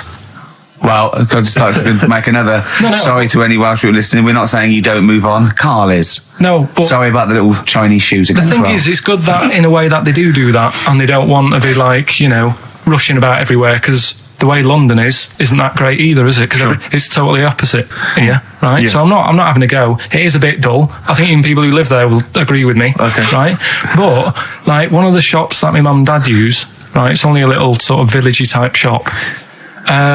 Can't be bothered staying open for hours and hours, right? Because there's not enough people who use the shop. Yeah. So what you do is they get used to what you buy and they leave it out. They put it in a phone box outside. They put it in a phone box? Yeah. So it doesn't get wet. So my dad's loving that. Well, Once he found that out, it was like brilliant. But how is that a bad thing? That's brilliant. Well, it's not for other people. It is for my dad because he's picking up all sorts of stuff. Oh no, he's not. Oh yeah. He's not nicking other people's shopping. Well, it's not like nicking, is it? Because it's not theirs yet. Oh, and you've stitched him up on radio. Well, of course, because they're going to think, who is there in town with a Manc accent Who hangs around a lot, who yeah. keeps making phone calls. And he's getting fatter. Yeah. That's You stitched him I right love up that. there, I Carl. love that your dad was excited when he found out. I can't believe that he's moved there. He's retired to this little village where it's based on trust and community, and he is abusing it. He's using his scally mank ways. Bloody hell, Lakers. There's no bread again. There's old women Was going empty. hungry. Yeah. Their cats aren't getting fed. And your father is just, I can't, that's obscene. That's obscene. Oh, I think it's Die Thief. That fella from Manchester. I don't even think they've got Sky there yet, have they? They can't listen. They won't know what's... I think you stitched him right up. I hope you have, actually. I hope he goes down for it. I hope he's hounded out of the community like Frankenstein's monster. Yeah. They should get burning torches, go up to the Set fire to his cottage. Yeah. Exactly. Right, well... He's out of the choir. Yeah. The streets. Yeah. Streets. Has it come to this? Could I just extend, Rick, my apologies now to both the Chinese community and any Welsh people listening? Yeah. And I'm sure that list will increase as the show goes on. Forget about tomorrow. Feeder. Right. Listener, I'm talking to you now. Have you seen these posters around with me and Steve on it, right? It's embarrassing, right? We were mucking around at a photo session and XFM wanted to do some posters. We couldn't be bothered to do them again, so we let him have this one. Irony comes back to haunt you, and it looks like I think I'm Simon Temple or something, and Steve's all right. But we think that Karl should be in it. Definitely. Karl doesn't want to be in it, but it looks like everyone listens to this show for Karl's basically, innocent stupidity and some great tracks. Exactly. They don't listen for us anymore, Steve. So I think it should be a campaign to get Karl on the poster. Yeah. Well, I should point out that I think XFM are more than happy to have him on the poster. So it's just him. You don't want to be on there, do you? There's no need for me to be on it. Of course there is. Why not? I get so many emails here as I'm sat during the show reading them. So many emails saying, what does Karl look like? Well, I want pictures of if Karl. you go to xfm.co.uk/Ricky, we've got those film bits on there, those video mock-ups where I'm part of it. You can sort of... That's not see it enough, on there. Karl. People want to see your face. You're part of the show. Not You're an bothered. intrinsic part of the show. Yeah, we'll get you on the poster. Why? It'd be too much on a poster. They can only take in so much. What do you mean? They can only take in so much. Yeah, it's good with two people. No. It's enough. So what do groups do then? Well, they haven't... It's like Ringo Starr is being left off the cover of Sgt. Pepper. Yeah. Or Rutherford doesn't get in a look in with Genesis. Exactly. Well, Which would be outrageous. Yeah. Oh, sorry, Tony Banks, you can't be in this one. Yeah. It's just me and you will be very. You see, you look like the Collins, so but you've got to be in I there. don't photograph that well either. You're joking. Is it because you look like a little cue ball because it just shines off the But top? a lot of people as well, you should dispel the myth. A lot of people think for some reason that you're fat. A lot of people say to me, is he fat? No, but that's because I haven't got much hair, so it looks like my head's big. No, they haven't even seen you. They just think from listening to the show that you're fat. That's because you're northern. They think you just eat chips Yeah. and complain about the weather, Well, complain about the south. I just think you could answer a lot of your critics. but then you see what I don't like about this world. A lot of people judge people on the way they look. Yeah. Oh, Like you hey. do. If only more people thought like that, Steve. But Karl, you judge people on the way they look. Yeah, I know. That's what I mean. But I couldn't with me, could I? Because I don't know what I look like. What? If I was listening to me on the radio, I wouldn't be able to say, oh, he's and slag me off and that, because I don't know what I look like. And I quite like that. Do you know what I mean? I lost. I don't know what Absolutely you're talking about. lost. Just believe me, right? I'm right on this one. It's best if you leave it. Well, we're not going to leave it. We're going to get you on the poster. Yeah. I mainly have to see myself on videotape this morning. That's put me I showed him. off. The animal show I did, the show. Yes. I'm doing a video, and I did behind the scenes footage, and I've got. You've seen it, haven't you? I feel a bit of Karl on there, isn't there? Yeah, It's great. yeah. It's lovely. He can't believe it. He said, "Is it playing slow?" Because he's so slow. When I come into the office, he's going, "All right." That's how you And my talk. head as well. I look like I'm looking into a spoon. I'm not happy with it. I just think that if we're willing if Ricky's willing to use his celebrity profile for the sake of the show, Yeah. I'm willing to look like let's say a fairly handsome, kind of cool customer. I think the very least, Karl, is that you appear on there as well. You could dress up smart. Are you worried that you'll look the worst out of all three of us? Who am I standing next to? I'm next to Steve. I'm fairly confident. Yeah. I like the way it's so predictable. You pull the string because you know what it is. It's You pull the string. What were we talking about before? I was until you know the most complaints ever, the Last Temptation of Christ. I haven't seen it. What is it? It's Scorsese, isn't it? It's Martin Scorsese, and I've bought the film actually recently because I was intrigued to see it, but I've not actually watched it. But from what I understand, the reason that it was so outrageous is because it has a whole sequence which shows what it would be like if Jesus had lived his life and not martyred himself on the cross, but lived his life as a human being, part of which is him having sex. And so I think that was chiefly what the outrage was, that it was showing this godly man to be, you know, as human as he was supposedly, you know, because he's supposed to be human as well. So so that's the reason. That was the reason that there was complaints there. I don't know. I haven't seen the film. Well, I can't say. you see him, do you? You see him having sex, I think, yes. Although it is an actor, Carl. Yeah, it's not actually Jesus Christ. It's not the real. It's not the real Robert Powell. No. It's an actor playing Robert Powell. It's that, you see, sex on films and all that, right? When I was growing up, Here we I'd go. be watching... No, I'm just saying an example of this, really, Go on. right? When I was growing up as a kid and I'd be, you know, watching films with my dad, right? He'd really be enjoying a film, right? And then a sex scene would happen. Right. And he'd go... On film. in Or the just film. behind you. In the film, a sex scene would happen. Your brother up to his old tricks again.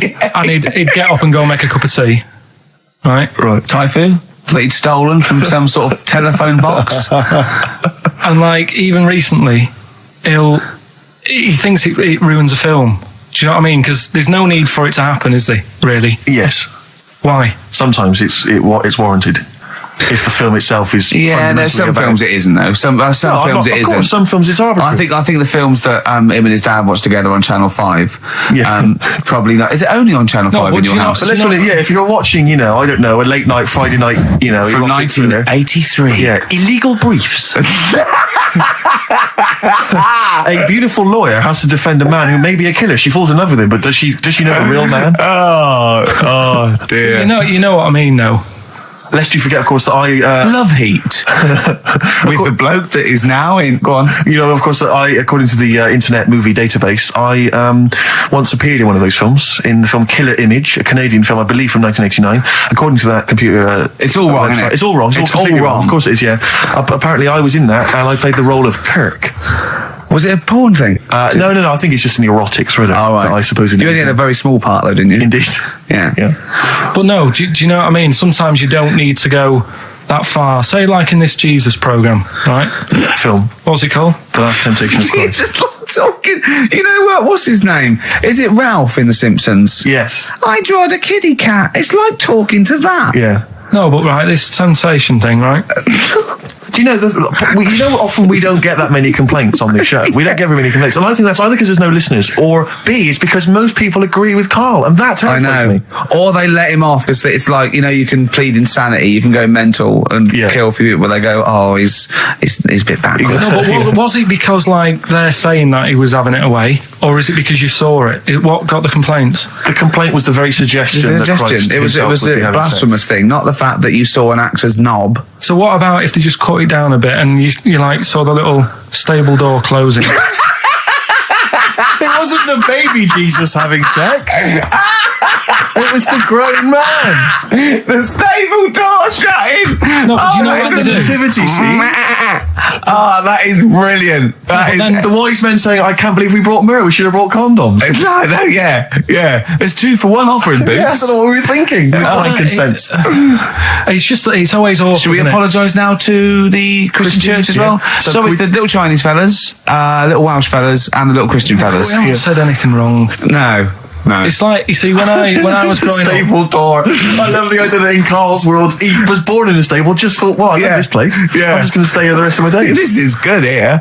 Oh, brilliant. but when I was watching telly with my mum and dad, I mean, it still happens now, right? My dad will sort of go, oh, ruined, good film ruined, right? Yeah. If some sex scene happens. But why doesn't he But just what are we ignore talking it? about sex scene? Are we talking about a kissing, or are we talking about penetration and looking at the camera? Going, just- are you enjoying this, Pilkingtons? What are we talking about? What is sort of extreme levels are we talking about? Right, last time I was down there, right? Yeah. What was it?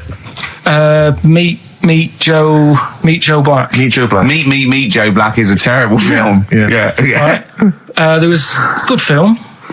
And then you know it's going to happen because like the music comes in. Brad Pitt's keeping quiet. A woman's eyeing him up. Sure. So my mum, I love that. my mum's worked it out already, and she's going. Anything on the other side, love? She knows. She knows. It's something's. And so you can be enjoying a film and you can be an hour and 10 in, and then some spidey senses of one of them can go, should we turn it over? And the other one goes, yeah, all right. Are you sure it's not them protecting you from scenes of sex? So that what they're thinking is, what if Karl gets the idea to have sex? Yeah. That could lead to procreation. We don't want any more like him. Yeah.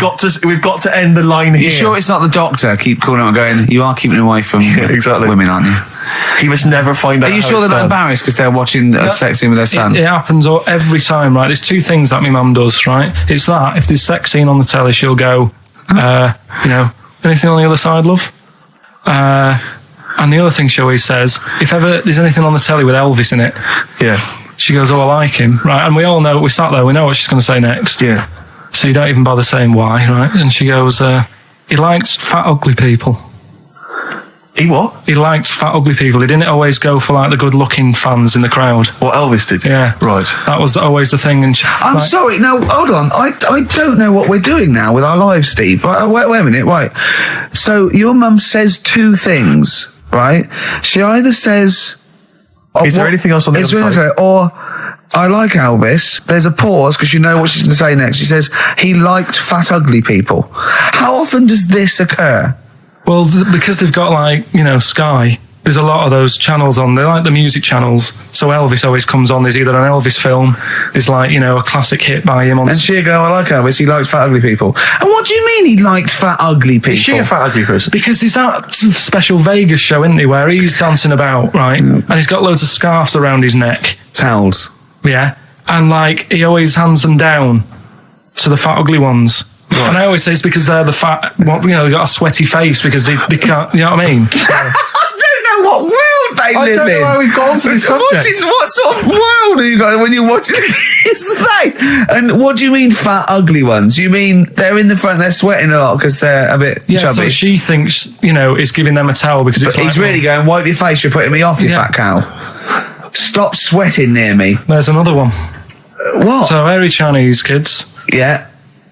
Jesus. We haven't slagged off hairy Chinese kids. We slagged off Chinese. We didn't slag anyone off. We just said they really haven't got a town as such, and they wear shoes. What did we say? Yeah, little wooden shoes. And what did I just don't know how we got onto Elvis and big fat ugly women. I don't know I don't know how we sidestepped from the Last Temptation of Christ. Did you see that fat girls and feeders Go program? on a minute. Hey. What's Tom Petty first? Oh, brilliant. It's a great song. Breakdown. How many Tom other Petty. radio shows have talked about Last Temptation of Christ, Chinatown, fat ugly women? Yeah. 60 minutes. Exactly. Incredible. Sony Award winning. During breaks, Painkiller on XFM 104.9. Ricky Gervais with me, Steve Merchant and Karl Pilkington. I should point out now, Rick, that the general consensus from the listeners is that Karl should definitely be on the poster. But I know obviously. that. I know. There's an interesting email. Of course here. they should. They're It just right. says, I love to see Karl on the poster, especially as I'm watching him on the webcam today, and wearing that shirt, doesn't he look like Charlie Brown? He looks just like Charlie Brown from the Peanuts cartoons. Oh my God. That's it. From now on, if anyone ever asks me what he Karl does looks look like Charlie Brown. Oh, it's like great him. because Charlie Brown has got that thing. You've got less features than Morph. It's just a round head and there's human aspects. It's just the bare minimum. When I draw a cartoon of him, it's so easy. Yeah. The thing is, right, if I go on the poster, this is what I'm worried about. Where do you go from there? What do you mean? Well, it's difficult, isn't it? Do you know, before you were talking about the complaint that a TV channel got about some fella putting bacon? Yeah? Yeah. That was me. Yeah. Yeah, you were talking about a fella I didn't who- put the bacon on, but yeah, I was talking about it and it got a complaint, yeah. Right. Now, he had to do that to get a kick. Yeah? Yeah. Where do you go from there? And it's the same for me on a poster. Once they've seen me, Yeah. And we get sued by the estate of Charles M. Schultz for using without copyright his most popular creation. Oh, it's just that if people don't know, it keeps them interested. They don't need to They're know not what tuning I in like. every week on the off chance that we'll... They're wondering what you look like. Yeah, but the ones who are, it just keeps them. They won't let them down there when they see your picture. It won't let them down. It won't be a letdown. It's exactly as it should be. Anyway, competition, yeah. Right, let's get the answers. Let's get this out of the way. Songs of phrase. Songs of phrase. Just in case you just tuned in, it's a new feature we've been doing. We take songs and chop them up and that, and it's a phrase that has cropped up on the show a few times. This week we were going back to the classic "Me Auntie Had Wind" for 5 minutes. Let's go back to the classic. And let's have a. These are the answers, is it? Okay.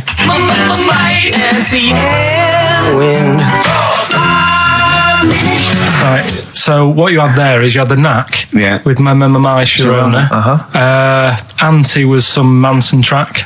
Well, you don't even know what it was. Auntie Everything, I think it's called, some album track, right? Then you had Bill Medley, Jennifer Warnes. I've had The Time of My Life. You had Bob Dylan. Wind. Idiot wind. Blowing in the Wind. Oh, Blowing in the Wind, was it? What was after that? Four was 2468 Motorway. 2468 Motorway. Yeah. Tom Robinson. Tom Robinson, yeah. That was the 4. Then you had the 5 from Manfred Mann, 5, 4, 3, 2, 1. We wrapped it up with a bit of 5-star for a minute. Something about... Can't wait. Can't wait another minute. So... They're the answers. Yeah, we're looking for someone who... I don't think we got anyone who had them all right. But nobody got all 7. Although in your little answer list, then you only listed 6 because you got your numbers went out of sync in your own brain. Well done, once again, smooth. I tell you what, Carl. Why don't you next week at least write down the answers for yourself? Don't need to. Well, you clearly do because you just embarrassed yourself. Don't need to. You've proved that you do. Right. Okay. Anyway, well done. I'm going to give it to Paul Tier. PJ Tier, because he got 5 of the 7. Correct. Well done. So he gets... And he's getting that signed Kevin Spacey Yeah, DVD. if you can just email us your address as well and get them off to you today. All right. Brilliant. That's what you're dealing with. So you've done that competition. That's been put to bed. Let's have a great tune, Rick. And then what else we got? We got some monkey news? We've got monkey news. We've got Cheap as Chimps. We're doing the film thing. Right. Got the film thing. What film is it this week? Silence of the Lambs. You can be owning that by 3 o'clock on VHS. Is it about $4.99? Is it? Yeah, thereabouts. 20th century boy. Come on, Mark. Some people want a 21st century boy these days. Mark Bolan there. A little bit out of date on XFM 104.9. Ricky Gervais, Steve Merchant, Karl Pilkington. Right, it's that time again, isn't it? Monkey news. Yeah, monkey news. Oh, monkey news. Right, if you're a new listener, this is where we do a bit of monkey news. Oh, imagine him giving these charts on a news programme, like News Night Review or News at 10. Over to Karl Pilkington. Yeah, all right. Monkey's gone mad again. Go on. Right, we've done quite a lot of good stuff. The one that sort of kicked up most of the fuss was probably Ollie the monkey. I love the fact that they're all monkeys. He's a chimpanzee. Wow. Right. It's an ape. Well, today, right, we're looking at one that's it's called Coco. Oh yeah, the sign language one. Well, what I've read about him is he speaks, right? Oh, God. Highly educated. Yeah. Photographer. Carl! Right? I love the fact that when he gets a gifted ape, he has to look up to him. He realises that he is superior. I love that. Right. Oh. And he also likes going on computer chat rooms. I can't take this anymore, Steve. I'm going to be sick. Oh, God. Right, that's pretty amazing. You know, if an infinite number of monkeys are in an infinite number of chat rooms, they'll eventually type, which is your favourite episode of Buffy the Vampire Slayer? Exactly, yeah. Karl Pilkington, you're an idiot. But the thing is, right, you're saying about the infinite thing again, about monkeys, if you put them in a room with a typewriter, they'll come up with Shakespeare. Yeah. I'd sort of agree with that, right? With monkeys who can't do other stuff, but this one I reckon's going to be busy taking pictures and stuff. Yeah. I think monkeys that are boring. Is there a boring monkey? Would you ever have a chimp and you'd go, Suzanne would go, I've got your birthday present. It's a chimp fella. He's about a sort of like a middle-aged chimp. No, I'd love it. I'm talking. Would you ever go, I'll tell you what, Suzanne, that one's boring. No, but I bet the monkey would get bored, do you know what I mean? The monkey would be bored. I'd be loving it. I'd love to have a little monkey, right? But what I'm saying is... You really would, wouldn't you? Yeah. If you buy him a camera, he'd be happy again, wouldn't he? Well, yeah, but that's just it.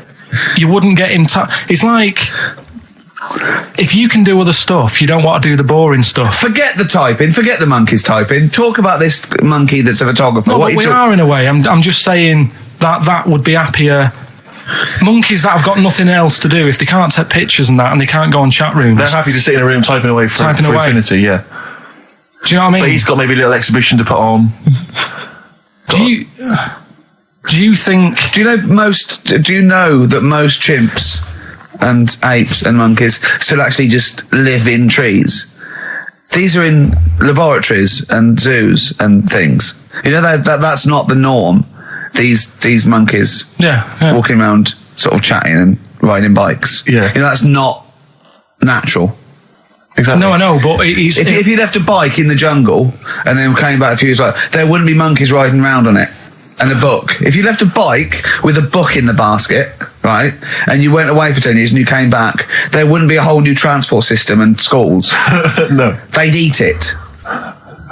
They'd throw it round and eat it. All right, then. So what you're saying is you can't see. What I think is, right, and don't take this the wrong way in that, right. Stephen Hawking. Yes. Right now he had a bad illness.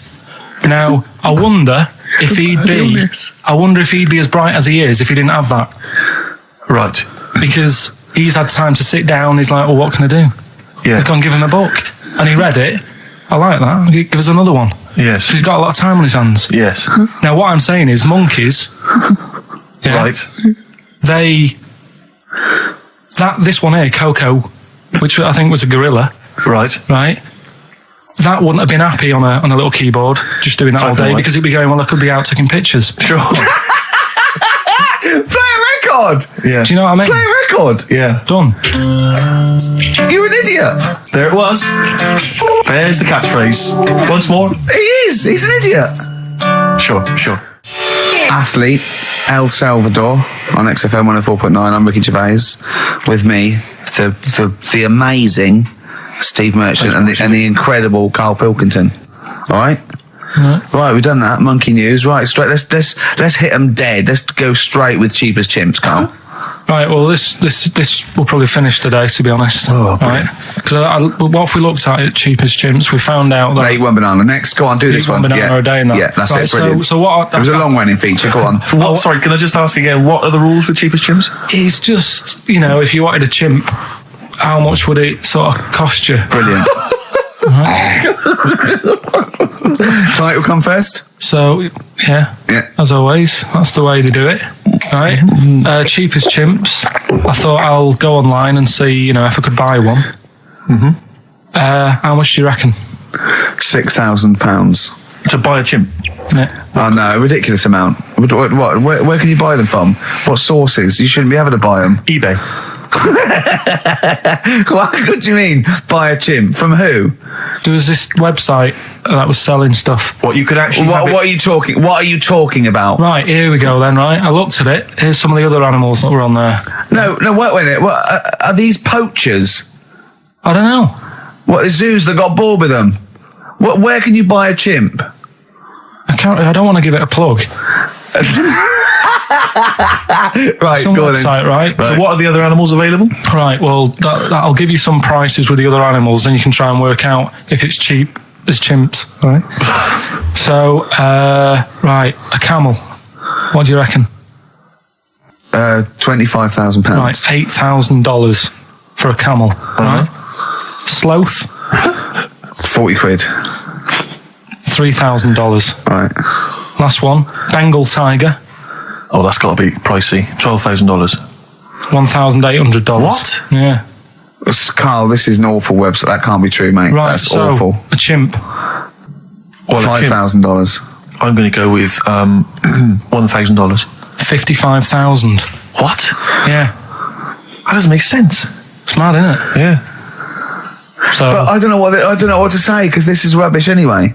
What website can you buy? Okay, get me a tiger. Here's £1,000. Get me a tiger. well, I don't know You're an idiot. if postage and packages and... Sorry, so where does the cheapest chimps element come in? Well, that's sort Aren't of you supposed to rounds it up. shout, it's cheapest chimps at the end? Well, it isn't. That's why I want to finish the feature. I don't know what is the cheapest chimps. This is amazing. This is amazing broadcasting. So We're up for a Sony Award, aren't we? I hope they're listening, because it's ours. Yeah. With features like cheapest chips, it's ending because they're not. It's in the bag. And do you remember? Here's Athlete.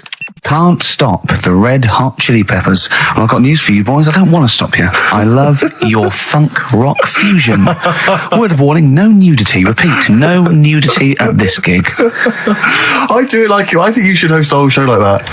It's lovely. So, have you ever done any proper DJ, like in a pub or a club? Because I know Carl had his own. I had my own disco when I was a kid. Yeah, not proper. I had a gig once when I had to. It was 2 nights a week in the local pub. It was just the 2 decks. That was in a suitcase. You know, there's those sort of all-in-one thing. And they just wanted the same records. They wanted Rod Stewart, Baby Jane. They wanted about 11:15 when they were all drunk. They wanted Don McLean's American Pie, which they all sang along to. Yeah. Uptown Girl they liked. Right. But yeah, I didn't used to do the talking. Did you do the patter? No, I couldn't. I just don't understand it. I just love those wedding sort of DJs that they have to give you extra information. They can't just play a song. They have to say things like, "Ooh, all the way back there in the Commodore's easy." It's sort of like they have to tell you something. Who's listening? They're just going to play the next record. It's a wedding. Yeah. It's like, there's the controller of a local radio station listening. He just happens to be at the wedding, thinking, "Hang on, hold on, he's played a record, but he's got extra information." Well, they should do useful things at a wedding. Like, will the overweight aunt in the purple dress please now take the floor with little unfortunate kid and let him hop around? As the dance floor is currently empty, will any 8-year-old boys wearing those tiny tuxedos please slide across the dance floor on their knees until they are taken home and put to bed early? I went to one once. And the bloke who'd hired it went to the DJ, and this DJ that had come with this sort of party wanted a 70s disco, and he looked like Woody Allen, right? And I was sure he used to be a gentleman's outfitters, like. And he said, "Oh, I wanted a 70s disco," and he went, "Well, I've got Bicycle Race by Queen lined up, I've got ELO, and I've got Cliff We Don't Talk Anymore." So, and he went, "Well, I went sort of more disco." He went, "I don't really want to blow all my Earth, Wind and Fire before 10. But it's like all planned. There is a rule. There are rules. Will the 17-year-old girl who's dressed like Avril Lavigne please tap loudly because I still haven't played anything by Linkin Park? Will the 45-year-old woman recently divorced please cry now? Yeah, please cry now. Please cry now because it's clear you're never going to find another man. Because you used to be a DJ, didn't you? Because there is a sort of rule. Definitely, I remember there was like, what I learned was that there are certain tunes you just do not play early on. Oh, What a Night, for instance. Dun, dun, dun, yeah. People, you never play that before like 11. You want that last hour before they've got to go home to be non-stop dancing. When would you pop on Dancing Queen? Interesting, thanks for that. Is there a buffet being served? Yes. Yeah, well, definitely post-buffet. I remember there was great days. I was reminded of this recently by ITV's Reborn in the USA. There was a great time where you could come out of the buffet or any kind of speech with a bit of Gina G. I remember there was a great period for a couple of years where that was always a barnstormer. Sure. Sadly, no longer the case. What about, because the danger is, of course, you go back to the 70s, maybe you got Dancing Queen, but how many do you play before you come into the 80s with perhaps Billie Jean? Or Soft Cell? Soft Cell's always a classic, yeah. I'd love to do that. And because there's always controversy now as to whether Love Shack is overplayed. I know that's a big discussion now. I've never liked it. I just will any 35-year-old men please now dance ironically to Bombastic in the vain hope that someone would actually find them attractive. Love Shack? Oh no, never liked it. Eileen? I never. Yeah, all right. I just never liked any records that with a hint of novelty about them. They are popular though. They're floor fillers. I hate them. You haven't done DJ now, have you? Exactly. What do you mean? Singing on the other side of your face. Have you? Yeah. Have you? Yeah. You didn't play Dexter's Midnight Runners? Probably. Yeah. Yeah, I mean, I didn't plan it out that much when I did it. It was like, I knew I had the tights and cigars to give away. Yeah. Which he stole from his parents' bedroom beforehand. Yeah. Why were you giving away stuff at a disco anyway? Why are you just playing records? Because people liked it, didn't they? If it wasn't... It hasn't changed. We're doing this. We talk rubbish, we play records, and we give away crap that we found. Yeah. It hasn't changed, does it? And...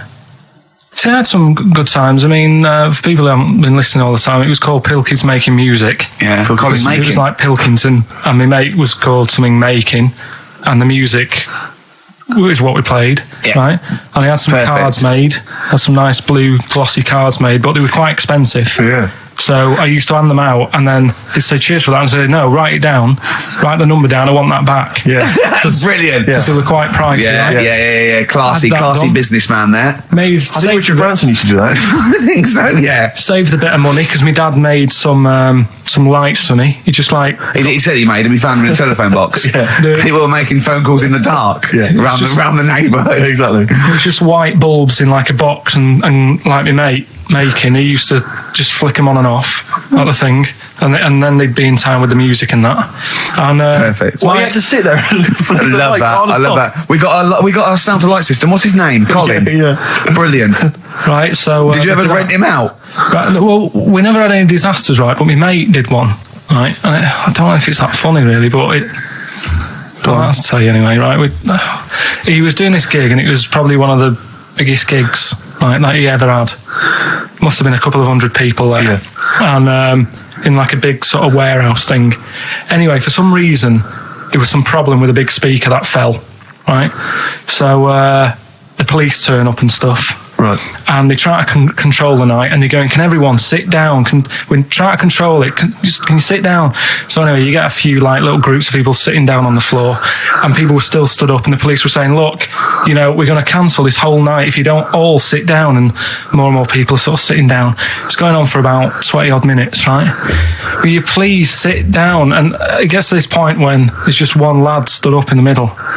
And he's going, look, you're ruining it for everyone. Will you sit down? And it goes quiet for a bit, and someone's muttering something. And he goes, the lad standing up has got calipers on his legs. Can we have a round of applause for the kid? Who said that? It was this lad who was doing the DJ. He was the DJ. So, like, the police and everything were saying, well, you sit down, you're ruining it for everyone else. Dear. You know, the quick way to sort that out would have been play James. Or sit down. Yeah. But most of mine I had good nights. Yeah. Always got rebooked and stuff. And I had a bunch of Venture Scouts went mental once, had a food fight. What are you playing to Venture Scouts for? Well, we got booked by everyone, Rick. We started with weddings and local, things, but we soon went up. At one point we played a massive gig in a big tent in the middle of nowhere for some scouts, and they absolutely loved us. Rage Against the Machine. Oh, they couldn't believe their luck. Do you know when they say weddings and bar mitzvahs? Do they get a lot of discos playing bar mitzvahs? Is that a big? I don't know. So. What happens at a bar mitzvah? Well, I've never been to a bar mitzvah. Could someone phone in if you had a little bar mitzvah? Tell me what it was like. What did you play at a bar mitzvah? I don't know what the occasion is really. It's becoming a man, isn't it? Yeah. All right. We learned something, won't we, Carl? Yeah, all right. Do you want them to phone in? Yeah. Do we? Well, I want to know if they really do have DJs at bar mitzvahs. All right. Oh, wait, How interested are you in that? Well, I don't want to embarrass myself one day. Sure. Let's see, Carl, you've got to learn, haven't you? I'll tell you what, have we got time for the film thing as well? Yeah, play the film thing now. No. Let's play a tune. play Let's play a a tune. tune. Oh, I can't believe my luck. Bit of Cure? Yeah. Forest, The Cure, on XFM 104.9. Wow, brilliant. Someone called in, she's been to a bar mitzvah, and they do have apparently a crap disco. And apparently, what happens? well, Carl asked her what happens. She said, you just sit around and see the kid who's getting bar mitzvah, or the man now, get given loads of money. Right. And I said, is there a female equivalent? And apparently there is a female equivalent of a bar mitzvah, but she didn't know what it was called. What's that? A bar mitzvah.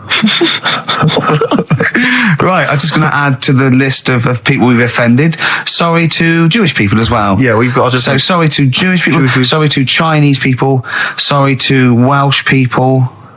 Ugly fat women. Well, don't put the Welsh in twice. Sorry to Elvis fans. Elvis fans. Animal lovers. Animal lovers. Brilliant. Lovers of great radio. Yeah. That was music lovers. Good. Well, sorry about that. Apologies to all of you. Thank yeah. And We haven't even had time for... we haven't got time for the film thing this week. oh, why not? it's running tight, really. Are you sure? We haven't done Cheeky Freak of the Week. That's a new feature, isn't it? That's a new feature. Cheeky Freak of the Week. Let's do Cheeky Freak of the Week. What is the cheekiest freak of the week? I'm just going to apologise now. I've just had freaks. Sorry to freaks. Okay, right, go ahead. Well, we've sort. I say it's a new feature, but we've sort of touched on it in the past with We always talk about freaks. Hairy Chinese Kid. Yeah. We've had the Pillow Man. Yeah. Oh, you called a draft excluder? Just make a note of that, would you, Rick, on the Yeah. list? People without arms and legs. But at least, you see, the Pillow Man, what do you picture? Because I was saying to Ricky in the week, right, I'm a great fan of the Elephant Man. That's his. Do you know that's his favourite freak? Oh, the of all Elephant the Man. freaks, that's it. Do you know why he said? Do you know why he said? He said because you get what you pay for. When someone says the Elephant Man, you get what it says on the tin. Right. You know you're going to get it. Do you imagine, Steve, if you had a mate and you said, where are you going? He said, I'm going to go see my mate. And you go, which mate? And he said, the Elephant Man. Yeah. Straight away, you haven't even met him, but you know what he's going to look like. Yes. Right? That's what I like about that. Hairy Chinese Kid. Yeah, you know what you're going to Pillow Man. Yeah. Not so good. What does that mean? It could be one of those big fat things on that show, couldn't it? A big pillow, like a. Yeah. You know that big thing about the fat people and feeders. They were getting up to like 60 stone and that big one. And there's a thing called fat admirers that just fancy fat women, right? And you writing that down? yeah, sorry, and they had blow up versions. It looked like a bouncy castle. Wow. Yeah, Really? yeah. You'd be knackered when you blew that up. Yeah, You just wouldn't want to go forget it. Yeah. Oh God, That's people being cruel as well, isn't it? Because after watching the programme on Channel 4 about the fat people and fellas who like them and stuff, there was a story on one of the news websites about some fella in Germany, right? He was a big fella, must have been about 50 stone, and he fell over, right? And I think he hurt his ankle or something. And they sent the firemen instead of like an ambulance. Yeah. So straight away they're having a bit of a laugh. They're not. No, they've got winching gear. Well, they didn't know. They didn't have winching gear. They had to use the hose pipes to carry him out. I think it was Anna Nova, that news website. They had to use the hose pipes. So they made like a bed using the hose pipes. Oh yeah. And had to carry him out on that. And then they had to sort of get him into a special truck, they said. Mm-hmm. And do the same when they got to the hospital. I mean, that's mad, isn't it? They shouldn't do that. Although, Carl, I'm loving that story. I'm just worried that we're not going to be able to fit in Cheeky Freak of the Week. What's the which Cheeky is one Freak you of the nominated? Week? All right, Cheeky Freak of the Week. Something I found on the net. Yeah. A fella who had 27 toes and fingers. In a jar? No, still on him. And proper ones as well, not like little stumps and that. Proper, fully formed fingers. He had like... Was he a pianist? Close-up magician? I don't know what he did. He just said that. Like he was, Cat's cradle professional? Did he ever work on finger bobs? He was saying in the week. For the crowd scenes. I'm now going to do Braveheart. Yeah. He said about the Elephant Man. He said, I want to do a thing right with freaks where it's good and bad. He went, what you said? The pro about him is... what about the fella with loads of fingers? Or No, the Elephant Man. well, He said the bad thing is he stretches his jumpers. When he puts them on. Yeah. And what's the good thing? sort of, he never gets up and goes, oh, my hair's a bit of a mess today. No. He's always having another bad face day. I don't complain about this head and shoulders. You're taking the piss. Yeah. Oh dear. So that's freaky. Didn't you see an elephant woman in Manchester? Yeah, leave that. What do you mean, leave it? No, because it is sad. I know it's sad, but I mean, I don't know what my next sentence is. No, and people always That think, should be the end. I don't need to say anymore. People will know what she looks like. It's a good name for her. Did she like buns? Oh dear. It was when my dad was a taxi driver and he used to sit in the front. Yeah. And she used to get a lot of taxis. Yeah. And And he only charged you half price, didn't he? He was a good guy. well, the bad thing is as well with people like that, you don't want to offend them because they never forget.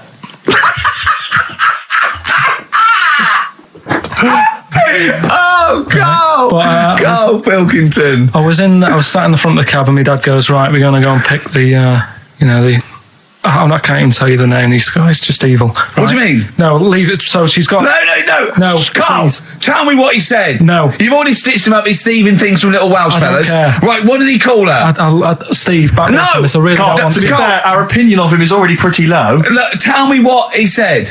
No, it's not. I'm scared of what my dad gets. It's the person who's got. She's not listening, is she?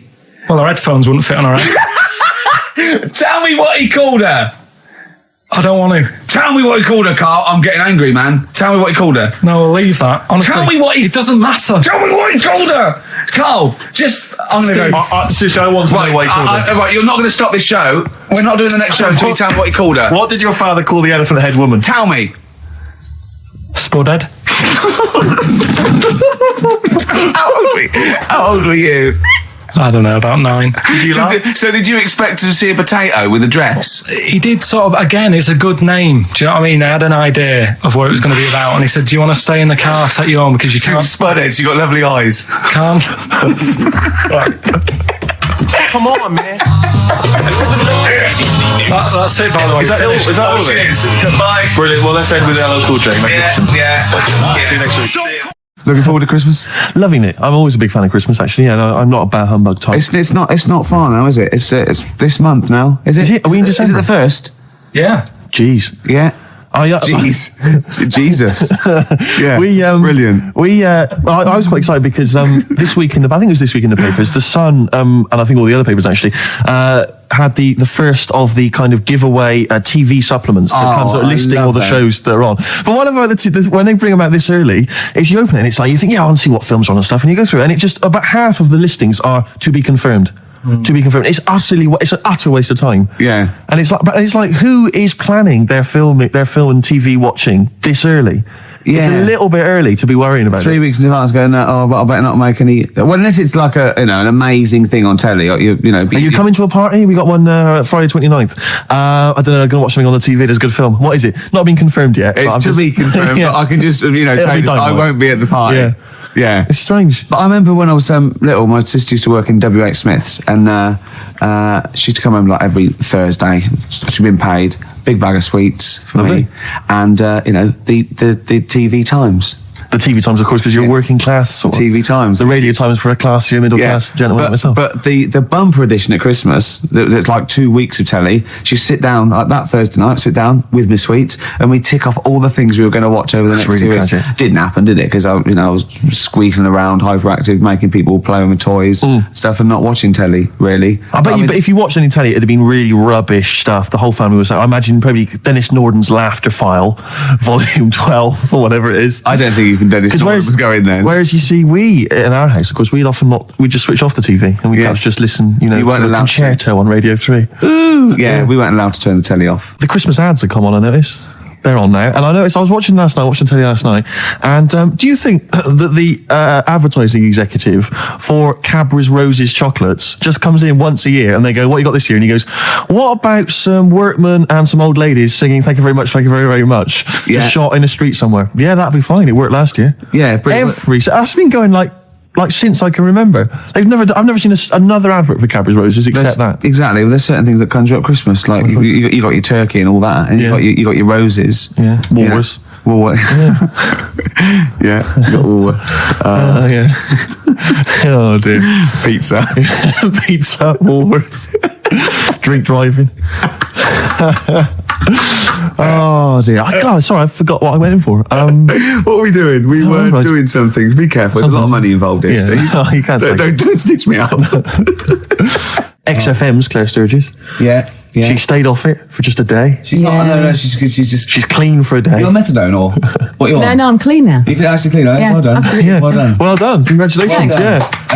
Clean for Christmas. Oh, that's beautiful. You're still thieving, though, aren't you? Still thieving. Just Can't lose the thieving. But at least the money now goes on 40 Benson as opposed to a little £5 starter pack. It's lovely. Yeah. Scam. Nice, sweet. Right. Okay. It's nice to see a little miracle for Christmas, Rick. It's beautiful. Lovely, yeah. Yeah, I'm already in the Christmas mood. Are you in the Christmas mood? The thing is, what she's still got left over from it, and these are the scars and the reminders of your smackhead thieving days. Are those little homemade tattoos on her face? Exactly. That Exactly. she did with a pin. Yeah, she looks like Seal. And some quink. Exactly. Yeah. Oh, but no, Merry Christmas to you, Claire. Yeah. Merry Christmas. Thank you, Merry It's Christmas. great. You're still living in the projects. Yeah, it is one of those little She's still miracles. keeping it real. She's It's like wonderful. little tiny Tim. I tell you what, she's a bit like Jesus Christ. In a way, yeah. In a That's way. blasphemous. Please play a record, Claire. Anyway, it's Christmas. Let's not disrespect Let's each other. not- Let's no. be cheery. Yeah. Can I tell Sturgis what you got your family for Christmas last year? I just remembered when I was outside. Please. It was a joy because Gervais is a generous man. And he's a thoughtful man, and he's got a lot of brothers and sisters and a lot of nephews and nieces and stuff. Well, I've got about 20 people to get Yeah, you've got presents for. exactly. So it's it's a tricky business. That's why I think you got him £200 worth of lottery scratch cards. I had about a minute. I was getting a lift down to Reading, and it was my mate Jimmy. And I went, "Hold on, I just got to get the presents." And I ran into the 7-Eleven opposite me and got the scratch cards. That's amazing. It's such a working class Jippo gift, isn't it? But did any of them work? Anyone win anything? Yeah. I mean, some people were down. That was a present. Hard luck. That's the risk you take when you accept this present. Some people were up £70, But so they had a great Christmas. Let's bear in mind that there's like some children who are like 7 or 8, scratching off scratch cards. They got to be 18 to claim them. And just the rest of your family sort of, I can imagine, just wrestling them off. You can't claim it anyway. It's not off. No, have I won? No. No, you haven't. No. I've got 3 dumbbells. It's 3 the same. You don't get anything for that. Not in this game. Unlucky. Are you going to do that again this year? Maybe, yeah. Christmas. We were talking about Christmas. Yeah. Gifts. What's wrong now? I don't know what that meant. What? Were you having a go at me because I went on Jonathan Ross show? No. I thought you'd said something. You'd said my name by mistake. You'd said someone else's name when you were talking to me. Oh, right. But I didn't hear that. So when I heard you just go, Okay. Steve, I thought you were correcting a mistake you hadn't made. No. Exactly. No. Okay. All You right. see? Blunder. What did you call me? Fatty. Good. Right. We're talking about Christmas, Yes, yeah. yes. Well, it is because it's just the fact that it's the right time of year to talk about it, to be honest. It's topical. So let's carry on. Go on, shoot. Well, I just wondered if your Christmas gift buying had always been as thoughtful as it is in recent years. Oh, well, no, that was actually, even though it was thought pretty lazy and thoughtless, it was quite generous in the sense of financially. But I remember, oh God. Now, even though I sort of come from a working class family, my dad was, a labourer, and my mum was like a housewife, but I was spoiled at Christmas. I didn't have like pocket money or gifts and that, but she'd get out of a catalogue and pay for it the rest of the year. So I did have great presents. Yeah. And because I had older brothers and sisters, they were earning, so I had good presents. And it was okay for me to, give them nothing or do a card or something rubbish. But then I remember one year when I just suddenly realised I was too old to be doing this. It was like, in Jaws when it pulls focus. Yeah, and you go, oh my God. And I just realised that's the worst present you've ever, I think it was about 12 or 13. And I remember it now. My sister had got me a Cat Stevens album. Great. I think a birdhouse, and like a quiz book or something. Yeah. And it was my turn to give her a present. And it was a bottle of shampoo that I'd found in the bathroom and wrapped up. It's a big jumbo, one of those Tesco's, Had it not already been used? No, I don't think so. Mum had bought it, You just topped it up with water, wrapped it up. I just gave it to her and she went, oh, thanks. I thought, outrageous. God, that's rubbish. That's really bad. It's rubbish, isn't it? That's really bad. I know, yeah. I remember one year, I really wanted a Scalextric. So I was going, I want Scalextric. And my mum was going, no, you'll just get bored of it. I know what you're like. You'll get bored of it and we'll have spent all that money and you'll be bored. I was going, no, I won't. I love it. I'll play with it forever. And I said, and she was going, no, you won't. And I was going, I will. I love it. And so she bought me Scalextrics and I unwrapped it. And I was using it. I was bored instantly. Yeah. But I didn't tell her. I pretended I loved it. And she, I'd always be playing it monotonously, hating it. I know. But I'm loving this, Mum. It's absolutely brilliant. You were wrong. You were so wrong. I'm loving it. I know. Things with Scalextrics, I think it was great at the time, but I think it was an XFM party actually years ago when they got Scalextrics, and like loads of us think, oh yeah, I used to love it. Rubbish. Yeah, really rubbish. It's tiny. Yeah. It's about 2 foot long. Yeah. You go, put it back on, Yeah. Dave. Yeah, there Exactly. you go. Can you put it back on? Exactly. You want it to at least kind of change into a robot. Or kind of come off and just drive around the course. Of course, these days it's all virtual, Steve. That's true. Isn't it? In your mind. Well, we all take a pill, don't we, Rick? And then we're in some kind of fantasy. I am Ayrton Senna for a little while. What about those bloody computer games? No one's reading a book anymore, are Mummy, they? what's a tree? Download. Well, I'll tell you what. I'm going to play a song now. I think I've dissed U2 for about 15 years, but I got them wrong, and I'm going to play a lovely track off the latest album. It's the last track on the album, Ground Beneath Her Feet. It's from All You Can't Leave Behind. Beautiful. And I think it's one of their greatest works. Steve Taylor, the man with the knowledge. Come in. Hey, All right. Christmas to It's you. like Steve Wright and his posse. All right, Merry Christmas. Hi. Hi. Are you So tell us, are you a great ladies man? Were you a great ladies man before you were married? Not something I talk about. I'm married now. Because he's sort of like got a little shaved head and he's got a beard and it's exactly the same colour, sort of ginger hair. He looks like a tennis ball. It's just hair, exactly the same length, all over his face. There's no reason for me to come in, was there? The abuse was happening without me here. Yeah, I know. Now I've come in, you just continue. But say hello, so it's with your blessing him. I think we're nice. Say Merry Christmas. Hi, Merry Christmas, all listeners. See, you're on at 5 o'clock, aren't you? Yeah. Right, I'm going to make a note of that. When I bought those two albums, I'm going to listen to Steve Taylor, the man with knowledge, on at 5 o'clock on XFM. Isn't it incredible? Because he's been in since 11 o'clock this morning, just compiling information for every record he'll be playing. Yeah. The show's only 20 minutes long. But you know, with him, it's because he's got to offload it. Yeah. He's got to talk about it all the time because it's only, he's got a huge brain. It's it's going Throbbing, yeah. all What are information. you playing next, Claire? You bored? Sorry, were we boring you two? Oh, is this that list? Isn't that cute? Yeah. So can you tell us about Starsider? What do you know about some interesting facts about Come on, Starsider? into the microphone, into the micropole that goes down the loudy box and out to the radiograph in the homes all around England. They're rubbish. Thank you. Steve Taylor, controversial view. Still, he has bred people. Stereophonics and the theme tune to BBC Two's The Office, Handbags and Glad Rags. Absolutely. So I think we should be playing Christmas songs as well, though. Because America's know if War I is like over. A great. Is it really? What? The theme tune to The Office? I think you meant is war really over? It is. Thanks, John. Yeah. It is. Yeah. Yeah, it is. Yeah. That's well. There. To be fair, Rod Stewart did it first. Yeah, and we don't use the Stereophonics version. Oh, No, right. or the Rod Stewart version. Thank you. Too expensive. Exactly. Costs a See, fortune. had to re-record it. Yep. Or little known facts. Yeah. You should save that for the DVD. Or Steve Taylor would have blown it anyway. Yeah, exactly. Wouldn't he? To come on with the knowledge and told him everything. I was thinking Fairy actually, Town, New York. beautiful song. Can we find It'd that? be nice to try and dig it. I'm sure everyone's playing it at the moment. Yeah, let's On the loop. Let's But not I mean, we play should. it. It's good. No, it's Let's play "Simply Having a Wonderful Christmas Time" by Paul Can we play McCartney. Driving Home for Christmas, Chris Rea? Oh, he is. There's a lyric in that goes, I look at, he's in the car driving on Christmas, and he looks over the other bloke in the other car, he goes, he's just the same as me. Yeah, I was thinking that. He's just the same as me. Driving Home for Is he saying he's copied him? He's like, oi, what are you wearing? That's the same as me, that is. What do you get your missus? The same, is it? Who are you a stalker? I'm Chris Rea. Hello? Yeah. Going back to Newcastle. Exactly. Are they talking it? Is that where he's from? Yeah. Is it Middlesbrough or Newcastle? Or great. I'm loving this, Steve. Yeah, no, it's Nearly great. Christmas. I had a couple of chocolates there, didn't I? Oh, the yeah. purple ones in roses, very much like the Quality Street one, the hazelnut and the toffee. Yeah. But get me in the mood. Now I know if you're a fan like me. You love the roast dinner. Oh. We love the roast dinner, but the Uber roast dinner is the Christmas dinner. Oh, I'm looking forward to it. No, I'm thinking about it now. I can't believe how many different sort of meats you're going to have in your house. Well, we always have the turkey, obviously. Traditional. Plus, we always have a little bit of pork, a little bit of lamb. Oh God! And don't forget the sausage. You know. Well, I love the fact that someone's designed the turkey Christmas dinner, and then they thought, wait a minute, I also want a little sausage, and let's wrap it in bacon. Why not? Let's just have some stuff in it. Can we have some? Can we have all the meats that are available? Someone said, please? hold on. There's sausage meat in the stuffing. Now, well, sue me. Yeah, exactly. Sue me if I want a bit of extra sausage. You know what I mean? Oh. It's the work of art, and it takes hours. Rick, can I ask you what kind of veg you going with this year? Veg, well, I just love the roast potato. I mean, people have tried to sneak in the Brussels Because you sprout. don't eat vegetables or anything I try green, do not you? to eat. Parsnips. I love parsnips, but when they're crisp and crunchy, like a trendy crisp in a wine bar. I love it when yeah. Oh, I love that. We'll be having carrots. We'll be having leeks. We'll be having Brussels, obviously. Brussels. Yeah. And my mum will always throw in a little bit of something crazy. Maybe there'll be a little bit of red cabbage, something wild, something exotic, or something Vim, continental. or a used condom. To be quite honest, I think she's mental. Your mother.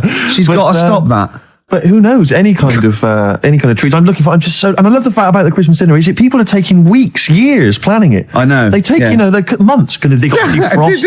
Have you told? Can you talk about your grandparents? Well, my grandparents, of course. The thing about my grandparents, I have mentioned this before. Yeah. I think they've got about 3 teeth between them. It's unbelievable. My grandfather. They're all their own though. He was in the RAF in the war, right? And for some reason, he had problems with his teeth, and they pulled them all out and they replaced them with a false set of false teeth. But during the wartime, I don't know whether this was just like what it was like during the war or just the 40s, but he had a kind of wooden plate put in with like some kind of fake teeth attached. Oh no. And he's never had that changed. So he's still got the wooden plate and about 3 teeth still hanging on it. Oh. It's just so he and my grandmother combined, they cannot eat anything that's kind of solid. So they will literally get up for Christmas dinner. They'll get up and they'll put the meat on like it's sort of 6 a.m, go back to bed for the day, get up and eat it about 9 o'clock at night. And the best compliment you can have if you've cooked dinner for my grandparents is, oh, this is lovely. You can suck it away. Yeah. Imagine that. Why don't they just liquidize it? Have a nice little roast smoothie. They have done in the past. Really, and a little apple crumble smoothie to follow. If we take them out to eat, like at a restaurant or something, we've got to phone ahead to make sure there's fish on the menu. Really? Because they can only have fish. But then the bones, you see, that's a problem for them. Well, you can take the bones out of fish, can't you, and sort of mash it up. Yeah, but the eyes are going Steve, as well. could I suggest the fish cake? It's already mashed. It's with the potato. It's in a crispy crumb, which doesn't hurt anyone, whether you got teeth or not. Rick, can I go on? Make a little? Yeah. I just want to make it because obviously not everyone's as fortunate at Christmas, Rick. No. As us. What about the vegetarians? What are they eating? A nut cutlet. What the hell is lovely little nut cutlet? Can't they have like tofu, but in the shape of a turkey? But I love the fact that so often, certainly your Linda McCartney veggie items, they always try to fool you into thinking it's the real thing. Some veggie sausages that they've injected with something so they'll taste like sausages. Yeah. Well, eat the real thing. I think you don't really need it that arbitrary shape. If it's, you might as well just have it any shape. What angers me with the vegetarians? What angers me with the vegetarians and the vegans, even worse, is that look, we're breeding all these animals to be eaten. Yeah. They're going to get slaughtered anyway. Chow down. Come on. Yeah. Those chickens in those little kind of pens, 4 of them in a little square box. Yeah. They're sort of crapping eggs out every couple of minutes. Yeah. You're not a zoologist, are you? I am not officially. Yeah. No, but I know what I'm talking about. Rick. Yeah, you do. I've seen brochures. Yeah. I've walked past a farm while on holiday. Excuse me, farmer, could your finest hens crap me some eggs for my tea? No worries. Chicken, crap a little egg for me. Oh, Brilliant. Old Christmas classic. Oh. Spare a thought for the vegetarians, and we're still the vegans. Yeah, and what about Travis? What do you think they'll be doing this Christmas? Having a whale of a time. I'll tell you what, Steve, it was an excuse to play the record. Genius. It was a link. It's the Christmas edition of the Ricky Gervais Show with Steve Merchant. Hi. I'm loving it. Yeah, it's good. I'm in the Christmas spirit, actually, I have to say. Yeah, definitely. I do enjoy it. Will you be looking forward to, I know everyone talks about it, Rick, but Christmas telly? I love Christmas telly. Christmas Day telly's got. I get up and Noel's giving out some presents around hospitals and that, and then you might have the number ones of the year from Top of the Pop. Then you might have a little, I don't know, I don't watch the Queen's speech, but you have a little sleep then, don't you? Maybe exactly. After a big roast dinner with too many sausages. Yeah. I'm only joking, Mum. Let's have some more. It's true enough. More chocolate, please. Yeah. Well, let's not. There's people starving in the world, so let's not rub it in. Hopefully, they're not listening to the radio. No, probably not. It's been a great show. It has. Even though I say so myself.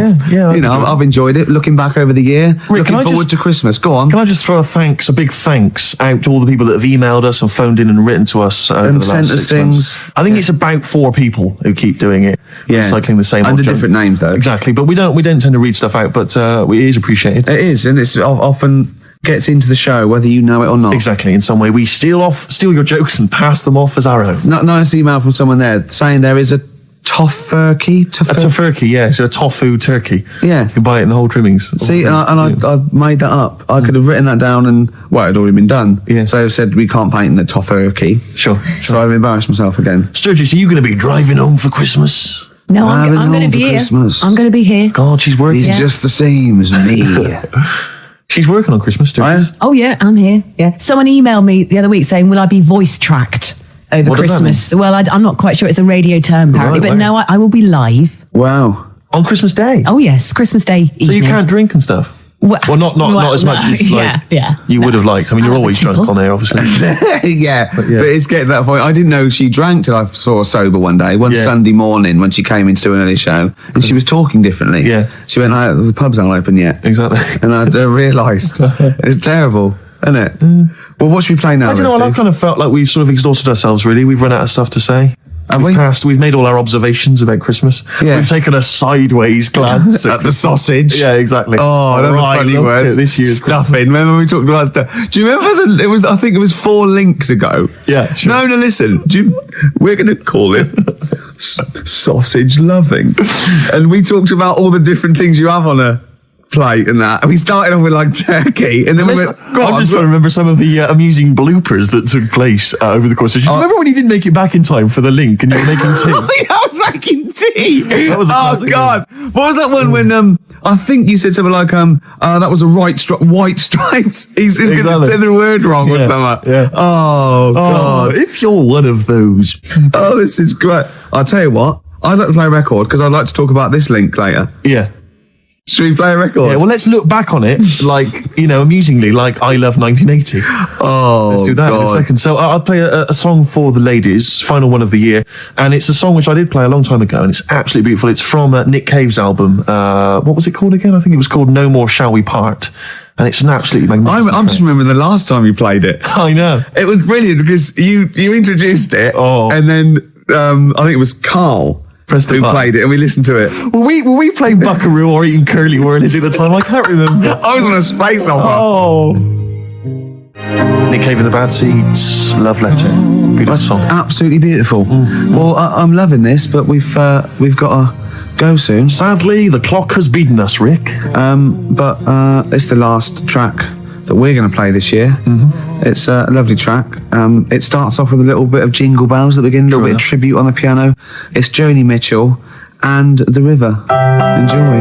We won't be back next week, will we? Or the week after? No, we're back on the off for 2 weeks. 12th. Yeah. Right, guys, I've got some back timing to do now, so you've got 20 seconds, yeah? Okay. Well, that was Jo. She's getting a bit grumpy, isn't she? No, I'm back timing to the football. Back timing. Yeah, she's grumpy. Yeah, You've now got 15 seconds. This is Christmassy, cold turkey, mate. Yeah, exactly. That was Joni Mitchell and The River. Thanks for listening, everybody. I hope you enjoy the shows. Don't take anything to say too seriously. We haven't offended anyone. We love the homeless and fat birds, don't we? Love them. Merry Christmas to you, Rick. Merry Christmas to you. Happy Christmas. Yeah, Christmas Eve. Happy Christmas. She needs her fix. She's all grumpy.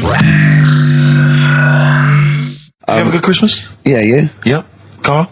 Yeah, it's alright. Lovely. Okay, let's crack on. Good. I went on holiday after Christmas, yeah. And so did our mutual friend, Phil Balker. Yeah, good man. He was in Lanzarote, and he told me one of the funny... I don't know if I can tell this on the radio. I'll have to say the C word. I'll just go... It's in a sentence, so I just go you see when it comes, and you'll know that he's saying the terrible word. Didn't want to ruin the anecdote. Anyway, they're walking along one evening in Lanzarote, and there's lots of Brits there apparently, and Phil overhears a sort of married couple arguing. They're having to go home a bit early, and she's saying to him, she went, "For Christ's sake, every time we come out drinking, you always shit yourself." Right? Wow. Always, not once. So he's going, I've told you, he said, it's not the drink, it's the weather. She went, the weather. You'll be blaming the food next, you see. I don't think they should have got married. Wow. Or mate, when did you think the shitting itself started? Must have been after the marriage, because if you're courting, and you go, went out with Derek again, did you last night? Yeah, how was it? The evening was lovely, the meal was nice, but he shut himself again. That's 5 dates, 5 different heaps of shit. And I think I can change him. I think I can change him, yeah. It must have happened after the marrying. Or he just might have think, oh God, or he's got to that age where I think, look, I'll just empty it when I get home. Yeah. I'm not going to keep going up and going to the toilet, you know. It's the ice that does it. Yeah, Carl is right, I think. It is the ice. What do you mean? People forget, they say, oh, don't drink the water when you're on holiday, and they don't. They drink, they buy Evian and stuff. Oh, I see. They forget about the ice. The ice cubes, you're right, in a bar. Made from tap water. And that can do it, can it? Yeah. But she said every time you're drinking, didn't she? I assume that she wasn't drinking ice then. Yeah. Why is it just happened to him? Let's be honest, everyone that goes on holiday doesn't end up crapping themselves. Yeah, they usually make it to a toilet. He does it every time he drinks, doesn't he? Yeah, well, apparently. Just don't let him carry the baguettes. He's good, isn't he? Oh, Carl comes out with something. He does now and again, High doesn't five, he? Carl. That was sweet, man. Yeah, nice one. Yeah, respect you. Ladies and gentlemen, will you please welcome to the stage the scaffold? Oh, the scaffold. Do you remember the scaffold, Carl? You picture the lead singer looks a bit like him. But you know whose brother that is in the scaffold, don't you? Mike McGear. Do you know whose brother that is? What? Do you remember the The scaffold? They did, Yeah, we'll drink a drink to Lily the Pink, I think they do that with the Roses advert as well. Yeah, thank you very much for the entry. Yeah. And do you know whose brother that is? Whose brother? The lead singer? No, the Mike McGear in it. The sort of one of the main men in it. He's one of the songwriters in McGear. No, The Scaffold. Paul McCartney. Is he? Yeah. I didn't realise that. Yeah, that's Paul McCartney's brother. Think of that when they go home for Christmas. So I think Leave the Pink was what, about 1970? Yeah. It was number one, wasn't it? Christmas number one? Yeah, big number one, yeah. I don't know if it was Christmas number one. Two Little Boys was 1969, last... No, it definitely was number one. Yeah, but I don't know if it was Scaffold Christmas was. number one. It was, because I remember I did it in Really? yeah. Yeah. Wow. So they go home at Christmas and Mrs. McCartney goes, all right, boys, how are you, Paul? How are you doing? I'm just starting a new band called Wings. Yeah, oh, yeah, so this is Linda. All right, don't sit down. Mike, what are you doing? Just had number one. Brilliant, round of applause. How many number ones do you have, Paul? 19. Still. We know what we like, don't we? We'll drink the human race. Paul goes, wow, if you want to. The long and winding. Boring. We'll drink. Linda, do you want to be in The Scaffold? We're probably going to go on tour and stuff. I know you love it. Well, I quite like it. Yeah, we'll drink. You're not going to be in Wings if you're going to play with him. Well, I got make a tricky decision. I mean, that's a great song. Everyone's loving it. It's Christmas number one. What are you doing eating his bacon? Well, I love it. You don't eat bacon. Yeah, but I love the music. He's a great guy. Stop it. What are you doing? Well, I just, I love the music. We'll drink. No. No, you don't. Yesterday, all my troubles seem so... Thank you very much for that. Iron. Imagine that, because imagine how different going, well, you've had 19 number ones. I mean, it can be around time. Yeah, if you stay like this with The Scaffold, I'm going to rule the 70s. Yeah. If things that carry on going like they're going now, The Scaffold, ladies and gentlemen, will you please welcome to the stage, Beck. Oh, nice one. Well, I tell you, I'm going to have to use kind of euphemisms here to tell this story, but when I was at school, I learned, the stronger version, it's not the same word, but it's very similar with one letter changed. I'm going to use twit. Yeah. You know the word I'm thinking of? Yeah. But I'm going to use the word twit to replace it, right? And I went round... You think that's what? Yeah. All right. That's what I'm thinking of. And, so can I say it? Am I allowed to say it? No, it's weird, though, because some people from Cornwall use that like saying twit. So if people listen in Cornwall... Do you know what a twit is? A pregnant goldfish. Well, I learned the stronger version of twit. Yeah. Twat. For those that aren't sure. I learned this in school when I was like 10 or whatever, and I didn't know what it meant. I thought it was just a stronger version of twit. Yeah. I thought it was just if you were really annoyed with someone because they were a real twit. Because I is worse than I. Exactly, apparently. So, Carl would be a twit.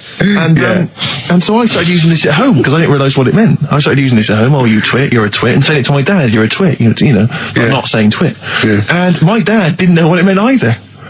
That's great. I couldn't believe. So he started using it as well, right? So then we'd be driving in the car. He'd be saying to my mum, "You stupid twit." Say to my mum, "You don't pull over. You're going to bum at you." Saying this. Then I learned at school from Mark Johnson what it really meant. Yeah. Stopped using it. Obviously, finding out it was quite an offensive word. Yeah. I didn't want to bring it up to my dad. I didn't want to sit my dad down and say, "Dad, do you know that word we've been saying? Yeah. You know what it means?"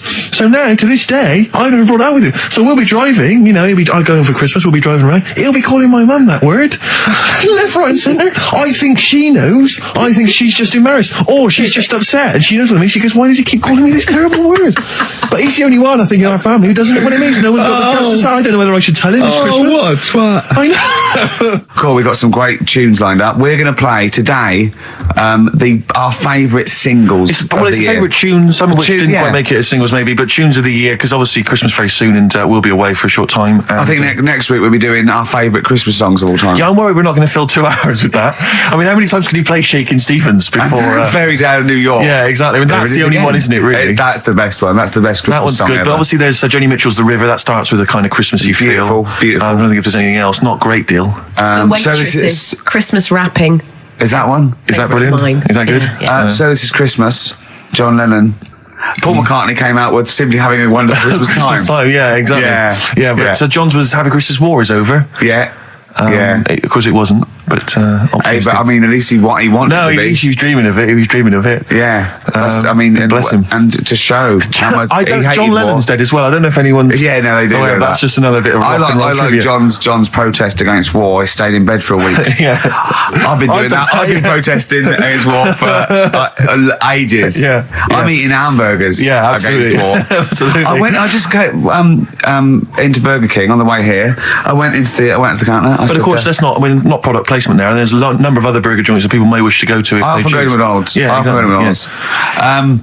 But I went into Burger King because it's close. It's convenient. It's convenient, but then often McDonald's will be convenient. I mean, Convenient. McDonald's is just convenient. Depends where you are. Just as convenient depending where you are. And I said, can I have a cheeseburger and small fries? Take away, please. And he recognised me. He went, I've seen you on telly enough, won't you? He went, there's your meal. So I went, thanks. He winked and went, I'll put large fries in. Brilliant. So that's So I love it. So it's paying off. At last, true genius is being rewarded But I'm by just the intrigued to burger know, joints. because I mean, there's been a couple of times where I've been with you, and we've gone in a restaurant and someone's given you a free meal or whatever. I It's the know. way that it's like you don't ask for it; it's No. just kind of offered. But I don't know what they're expecting in return. Nothing. I mean, do they Nothing. think that you'll go away and you'll always think fondly of Chad I who think, works I in think Burger they King? I just think they think, I don't know. They make. I'm like going to give him a little treat. Yeah, I know. I don't like it, but then I'm always grateful, and I never. Yeah. But the thing is, I'm slightly embarrassed. Did anyone around you hear what had happened? No. Because I imagine the resentment, just the whole room. No, they turning on didn't. you. I had to go around telling them. Yeah, I went. I said, "Excuse me. Did you hear that?" He goes, "No." I go, he just gave me the free thing because I'm on the telly. And I went, Yeah. "I don't recognise." I went, "You don't recognise me?" I'm terrified now that that someone could be listening at Burger King HQ. You know, I'm that assuming little this fella- is an unorthodox procedure. and you that know. little fella's got Well, fired. they know it's Leicester Square now because I just mentioned it, so they know which Burger King it is. Oh my God! I don't know. What was his name? Ralph Littleton. He had a name badge. Yeah. Number 342. Well, I just hope Littleton doesn't get in trouble. So what are we going to That play could be a first? sad Christmas for him. He's probably keeping his whole family afloat. But it's Springsteen. Well, tunes of the year. I mean, I know people dismiss Springsteen, but as I say, the gig I went to see earlier in the year, I made it. Sturgis couldn't believe we were going to play Springsteen. Brilliant. I just think, leave aside what you think is cool and trendy and the fact that he's older now or Really? whatever else. Really? Just leave all that behind Yeah. and just listen to the tunes because, he remains a great musician. Lonesome Day? Lonesome Day is the current single and it's the first track on the album. Free chips. Absolutely. Is it true? We're talking about when his dad said that, and then you told me something that I find amazing. Oh, the thing is, it's Christmas. Obviously, I've got to go back to Bristol. I love seeing my family. Well, yeah, I do. But it means I see my grandparents who are, brilliant people. I mean, lovely people, but mental. I mean, utterly mental. And they've taken now there must be sort of 80 a piece. And it is quite an old age, but they're fairly good health, relatively speaking.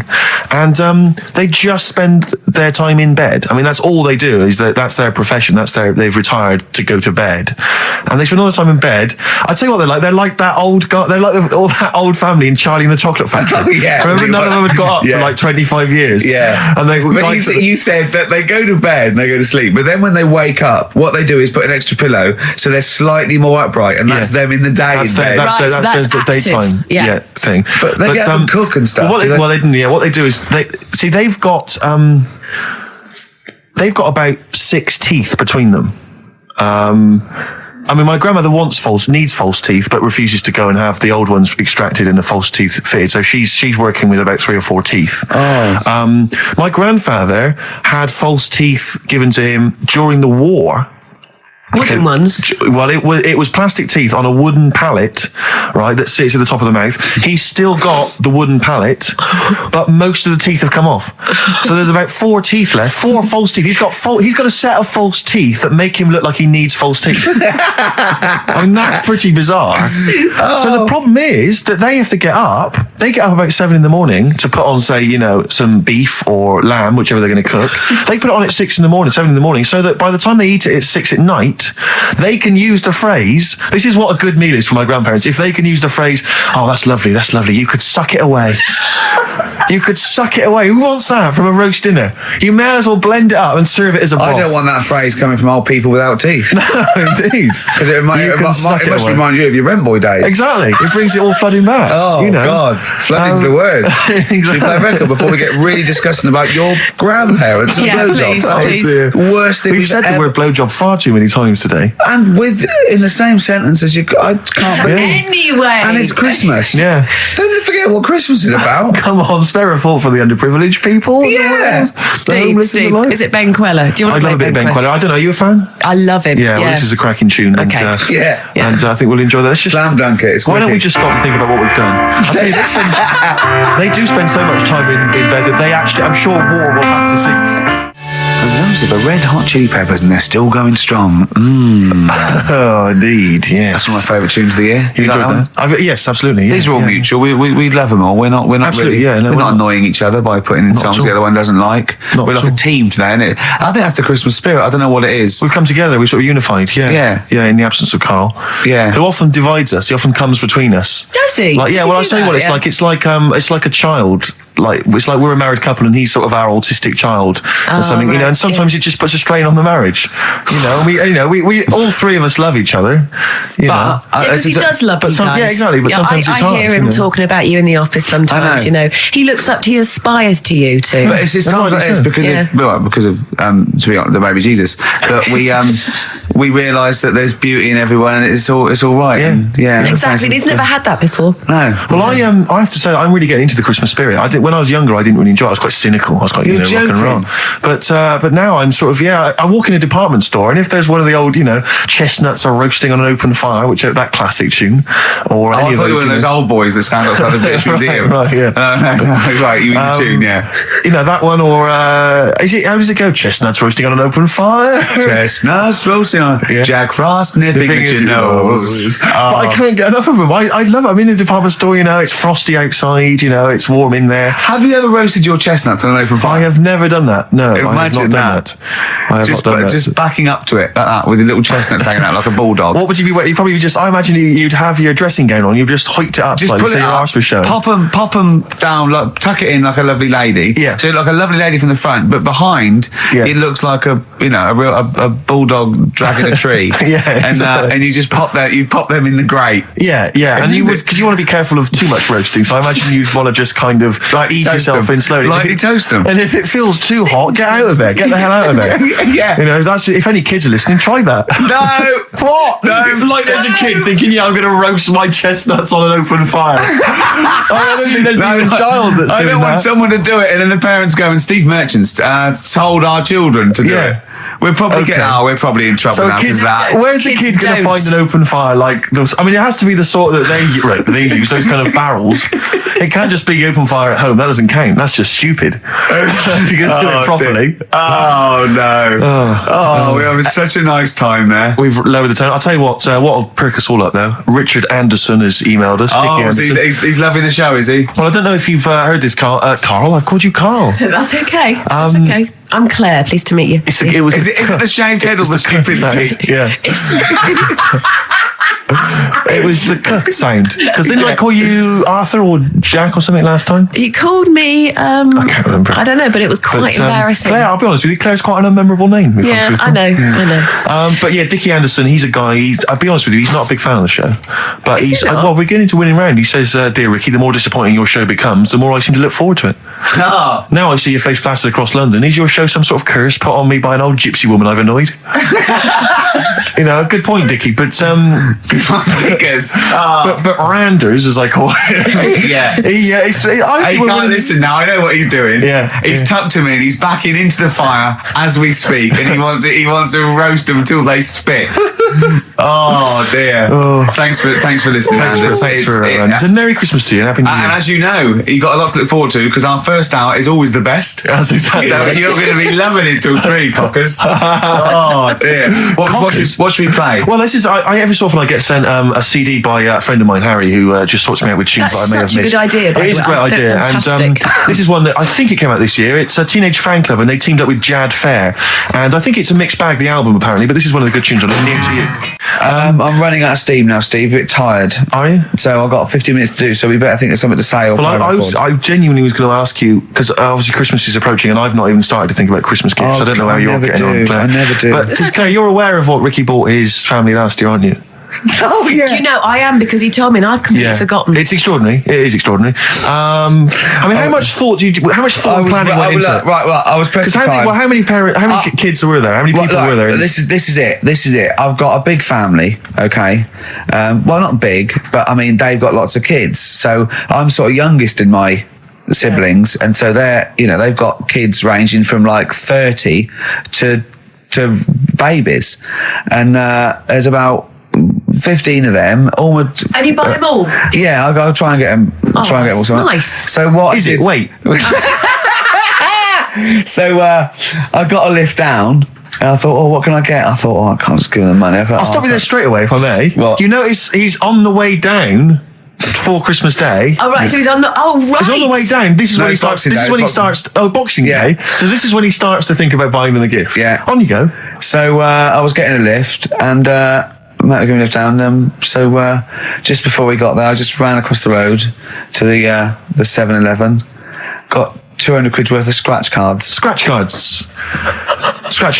Bear in mind, I think you were describing the family then. I noticed some of them you described as babies. Well, I mean, yeah. So, children? Yeah. You're giving the children the gambling cards. But that's lovely. I give them 10 each, so they could have won thousands of pounds. A lot of them were disappointed when they won nothing, but I said, kids, that's the gamble. That's the risk you take when you receive a gift from me. But the great thing about getting some of them won. Some of them were laughing. But the great thing about getting kids hooked on gambling as a Christmas gift is it's the gift that keeps on giving. Yes, it gives. And throughout your adult life. It gives and it takes. Exactly. So that's fair. Yeah. I didn't hand them to children. I handed them to the parents. Right. They could chose to do them. They could distribute them as they wanted. Sure. So what are you going to do this year, Ricky? But how are you going to top that? Yeah. 300 quid worth of scratch cards. That's I've got a bit of money now. It's the most thoughtless And the Office on pikey DVD. gift I've ever heard I of. think they might be getting the Office on DVD. Signed. So that's already sent it up in value. Oh dear. I know, that's pretty bad. So have you seriously considered it this year? I'm going to go shopping. I'm going to go shopping properly. Yeah. If you want any help, I am the Didn't queen you take of a small shopping. roulette wheel down there, weren't you?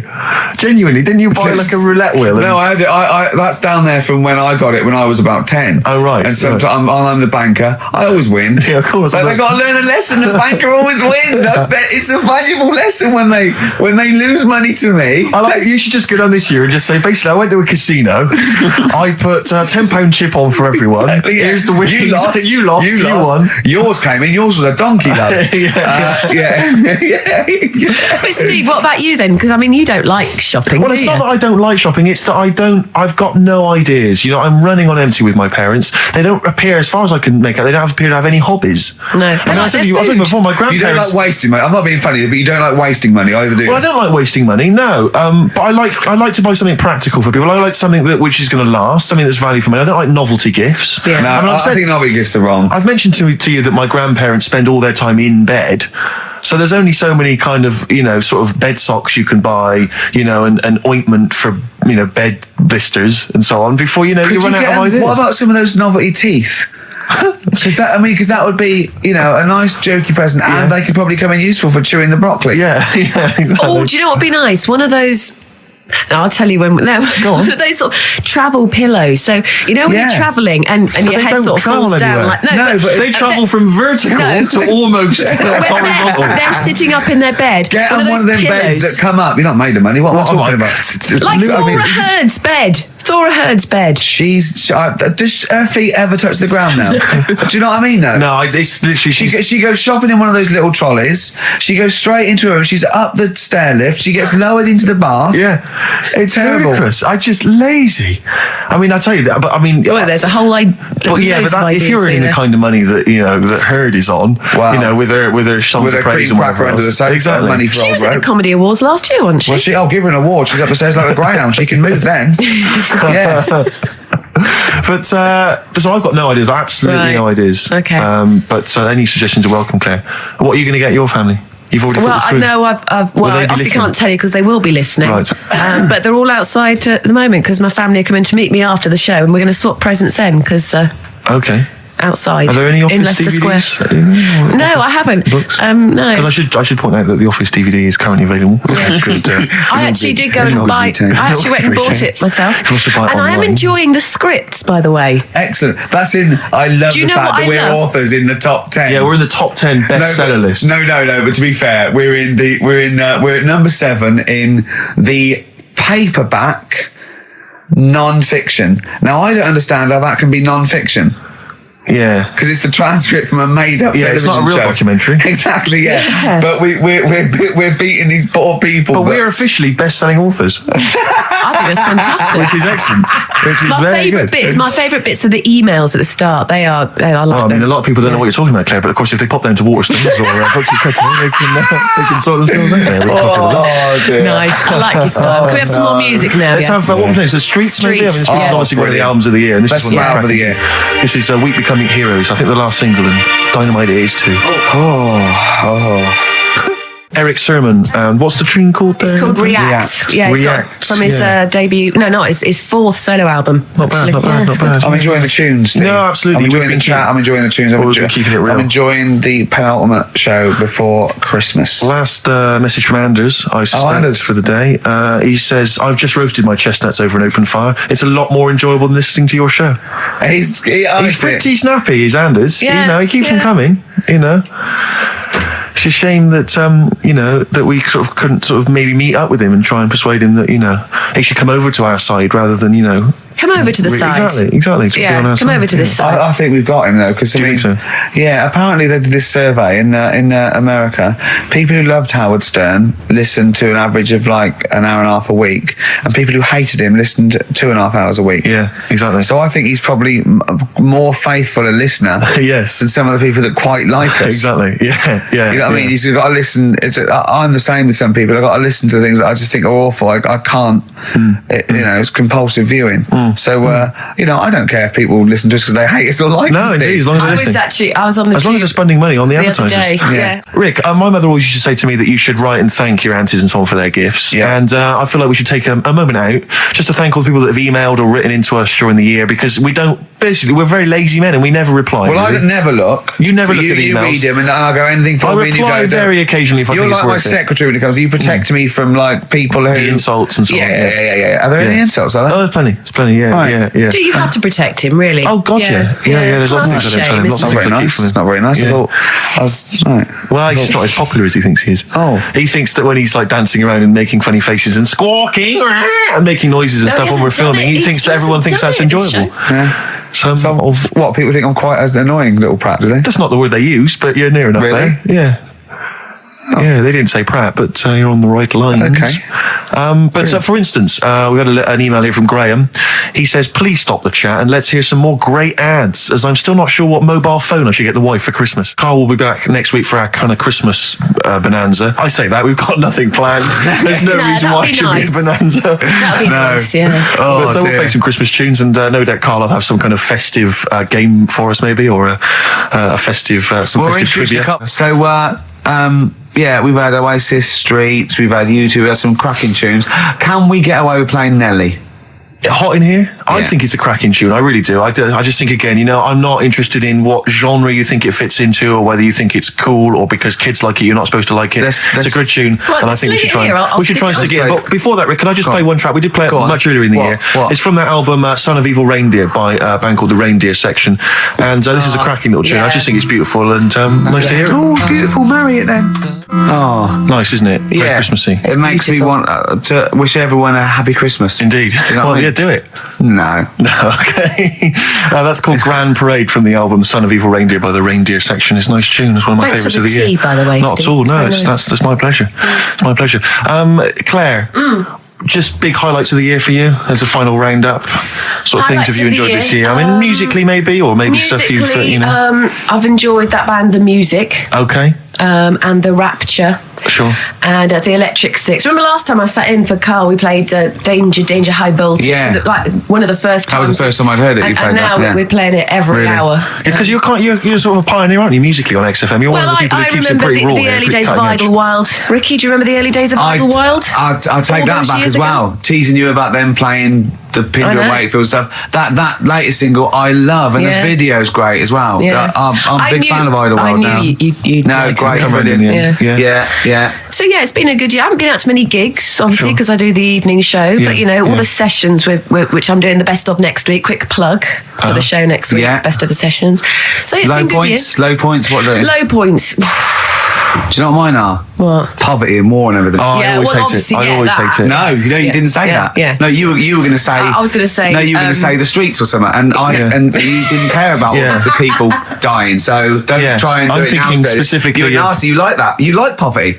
Oh, you like poverty and starvation. Play a record That's player. You interesting. embarrass yourself. That's interesting. What a Near Christmas horrible- time. What a horrible. You hope kids go lame? That's terrible. That's a terrible thing. Nelly. hot in Cheeky here. little bit of Nelly there on Oh, we XFM snuck in Nelly in. 104.9. We But, don't care. it's a Springsteen great and tune. Nelly. You It's a don't great get that tune. on XFM, do you? No. Usually. No, indeed. We don't live by the rules, Steve. Absolutely. As I was listening to you then talk, You got bored? No. It reminded me of an email that someone sent in saying that they listen online, but because of however slow their computer is or whatever, it kind of stutters all the way through. You've got to point out that is the way I No, talk. but they said it only happens when you talk, and I think they've correctly identified that it's not the computer at fault. Well, that's why You I wasn't do worried sound about like doing this someone- boxing match, because I've definitely lost my looks and I already slur. Yes. So there was really no danger of any damage. No, exactly. Yeah, you do sound punch drunk constantly. Exactly. But that's just part of your charm. Well, listen, that's been a lovely 2 hours for me. I've enjoyed it. I hope the listeners have enjoyed it. I hope you've enjoyed it. I hope Sturgis has enjoyed it. I've enjoyed it, yeah. Well, I didn't really care if you enjoyed it. Don't butt in when I'm talking to Steve. You You're here to press the buttons, do you? But we're going to play now a Christmas song for the lovely Christmas ladies. I don't say it's so much Christmassy, but it's one of the tunes I heard this Well, year that really try and tie it stuck into a out for me. festive thing, so- Well, you're a fool. You've embarrassed yourself. You just showed up that there's no planning. This is was given away on a free CD on the cover of a magazine. I just think it's brilliant. It's a Lamb Chop, who are an excellent band always, doing a cover of an obscure Rolling Stones tune. And I'll say called what, a Backstreet bloody Girls. good meal as well. That's true enough. So we'll leave them with this. It's Backstreet Girl, Lamb Chop, and see you next week for our final Lamb festive Chop. show. Yeah, thanks very much. Embarrassing. It's something embarrassing. Thank you. That was the Christmas song, remember? Dissing all over the place as usual. Absolutely. Dissing all his mum and everyone. Yeah, it's a little At bit Christmas. of cussing in there, which they bleeped out, thankfully. Carl's in a bad mood already. He's been in about 3 minutes and he's in a bad mood, getting stressed. If you can't hack it, leave. What's the matter with you? No, I'm just saying. I was meant to enjoy last Saturday off and I didn't. Why not? Why is that our fault? Because you weren't here? Just because, I don't know, but... Are you not in the Christmas spirit? Why didn't you enjoy last Saturday? What did you do? I went all the way back up north again, right? Because it was Suzanne's dad's birthday, right? I was busy last week, didn't have time to get him a present or anything. Didn't have time to get him. So I got to Euston Station, bought a card for him, which was a Christmas card, so he wasn't happy because he was saying it's my birthday, and I said, well, I won't be seeing you again. So I've got a joint card, and then we went out. Did you get him a present? Well, no, because we went out on Saturday night for something to eat at this pub that he likes. It was a nice steak and onion rings, right? Lovely. So he should have been happy anyway. Yeah. But What, you paid for it? No. But you should have been happy anyway. Suzanne paid for that because it is her dad, right, not mine. So I said, all right, what can I do? I said to her. So she said, just buy a few drinks or something. Anyway, I didn't get around to getting drinks. I can't believe it. Can't believe it. Round to getting the drink. Right, so I said, right, I'll pay for the cab. Right. Oh, what a lovely Christmas gift that is. Yeah, So, £2.50. I paid it was like in £3 Manchester there, it is. £3 back. So £6 you spent on him. Well, no, I spent more. See, that's what he said. He You said, get the Bolton and back, can't you, for that? He said, oh, you spent on me £6 for my birthday. I said, no, I haven't, because I gave the taxi driver a tip. I'm a little bit worried about his attitude as well. Because even, that is a stingy present, but you don't say... Well, let's be honest, that's the worst Christmas gift ever, because, you're pretty bad, like we discussed in the past, but at least you spend a bit of money. Yeah. It's just thoughtless. Yeah. This is nothing. I know. You haven't given him any time. I would... And I knew my demographic. They loved it, my family. the They couldn't scratch believe their luck, Well, a tenner. You spent a tenner on him. Well, the cab fare was £6. But the thing is, I don't think he's saying that. I think it's the fact that this is like, frittering away. And it's kind of he would thoughtless, isn't have loved to, I'm sure he would have been appreciative of a lovely £10 gift that you cared about and bought.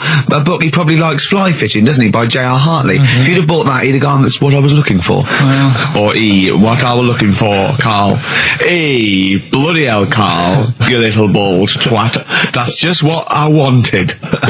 So, alright, so just calm down. So what have you got planned for Christmas? Is this what, are you doing the same place with Carl, Suzanne? excellent. You've paid me milk bill for this week. That were reet nice. I'm spent this year.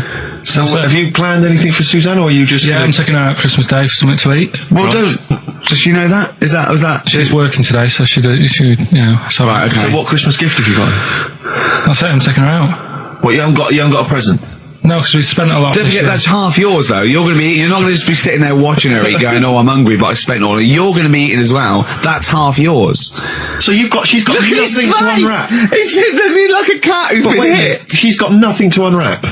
There's nothing. She's going to hand something over to you, because I've met the woman. She will. She'll hand something over, you'll open it, you'll love it. I might get something today. You shouldn't take me to begrudgingly persuade you to do it. God. Yeah. Right, so yeah. Well, I'm going to try and stick in some Christmas songs. We're not playing all Christmas songs, but I brought in a couple. So this is Christmas, John Lennon, The River, Joni Mitchell, Fairy Tale New York, one of the best Christmas songs ever. Oh, what about a bit of Pretenders? That's a good one. 2,000 Miles. Let's hear it. Pretenders, 2,000 Miles on XFM 104.9. This sort of Christmas edition. We're not here next week, are we? No. Carl is, aren't you? Well, you are in a way. I was doing a best of, isn't it? Yeah. Is it a best of? Yeah. Brilliant. Have you been putting it together? Not yet. Okay. I'll do it today. Tell me what bits you want in it, and I'll sort it out. It's not for me to say, is it? Yeah, it is the best stuff. Well, maybe people could email in with their highlights of the year for them. I'm trying to think what they were. I mean, mostly. It'd be mostly Carl, wouldn't it? Mostly Carl, gibberish from Carl. I think it'd be an awful lot of educating Ricky from Carl. Well, ricky.gervais@xfm.co.uk if you've got any thoughts and stuff you'd like to hear. Again, is there anything you'd like to hear of Carl saying something stupid, me and Steve laughing or slapping him? Yeah. That's basically the competition, isn't it? Well, there's a couple of instances where I tried to kiss him, I think, and you encouraged me. Yeah. Those are some highlights for me. Don and Blitzen from the About a Boy soundtrack by Badly Drawn Boy. Christmas theme there. You spotted the Christmas theme. Yeah. Carl's not really in a festive mood, but I can't imagine Christmas is your time of year, is it, Carl? Well, I'm not sure any time of the year is, really. I liked it when I was about... I think when I was about 7, I enjoyed it. Was that the one? Was that the year, the big year for you? You get loads of stuff, you don't have to worry about anyone else, but once you've got a job... What did you get when were you doing your paper round? How old were you then? I was about 13, 14. Well, that was then you were a man, weren't you? I had to buy stuff. Oh. But you're still not You're quite having a good selfish, time. man, aren't you? I didn't realise this. No, it's just like Christmas. And that's coming from him, Carl. My dad always said... Oh, right, steady on. Dad said Christmas morning was for for me, so he used to stay in bed. So he never... That's brilliant. That's a great thing to say, isn't it? Yeah. Christmas morning's for you. Run wild. Do what you want. Just don't bother me. I'm going to Honolulu for 2 weeks. That's great. Dad, it's Christmas. Do I have to do anything? No. So my mum used to get up because she used to like to see my face light up, when I opened the presents. And then to give fireworks. And then I'd have to go to my bedroom from about 6 o'clock onwards because my mum and dad were into having big Christmas parties and I wasn't old enough to go. Right. So they'd say, right, you've had your fun there, you go up to your bedroom, stay in there. Really? Yeah, I remember one year, right, I got a train set, that's what I wanted. Yeah. Right? It's brilliant. Playing with it all day. I thought, I don't mind about the party, I'm happy staying up here playing with this. Brother comes in. He's had a few, right? He's going, give us a go on your train. How old is he? He's a bit older than me, so he might have been let's see. Well, let him be 18. Probably about 18, 19, something like that. I had a train set, so, I don't know, about 14. something like that, right? So I'm playing on that, loving it and stuff, and then he comes in and goes, give us a go. He turns the transformer up to 14.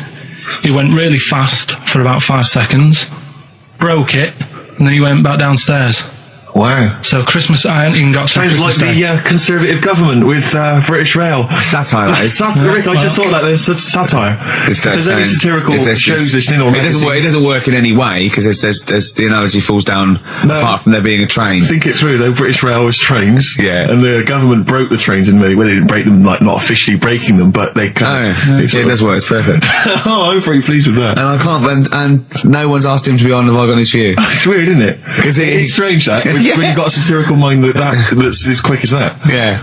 And he's broke your little train set. So what did you do? I just watched telly and had some sausages. I bet you were happy with that though, weren't you?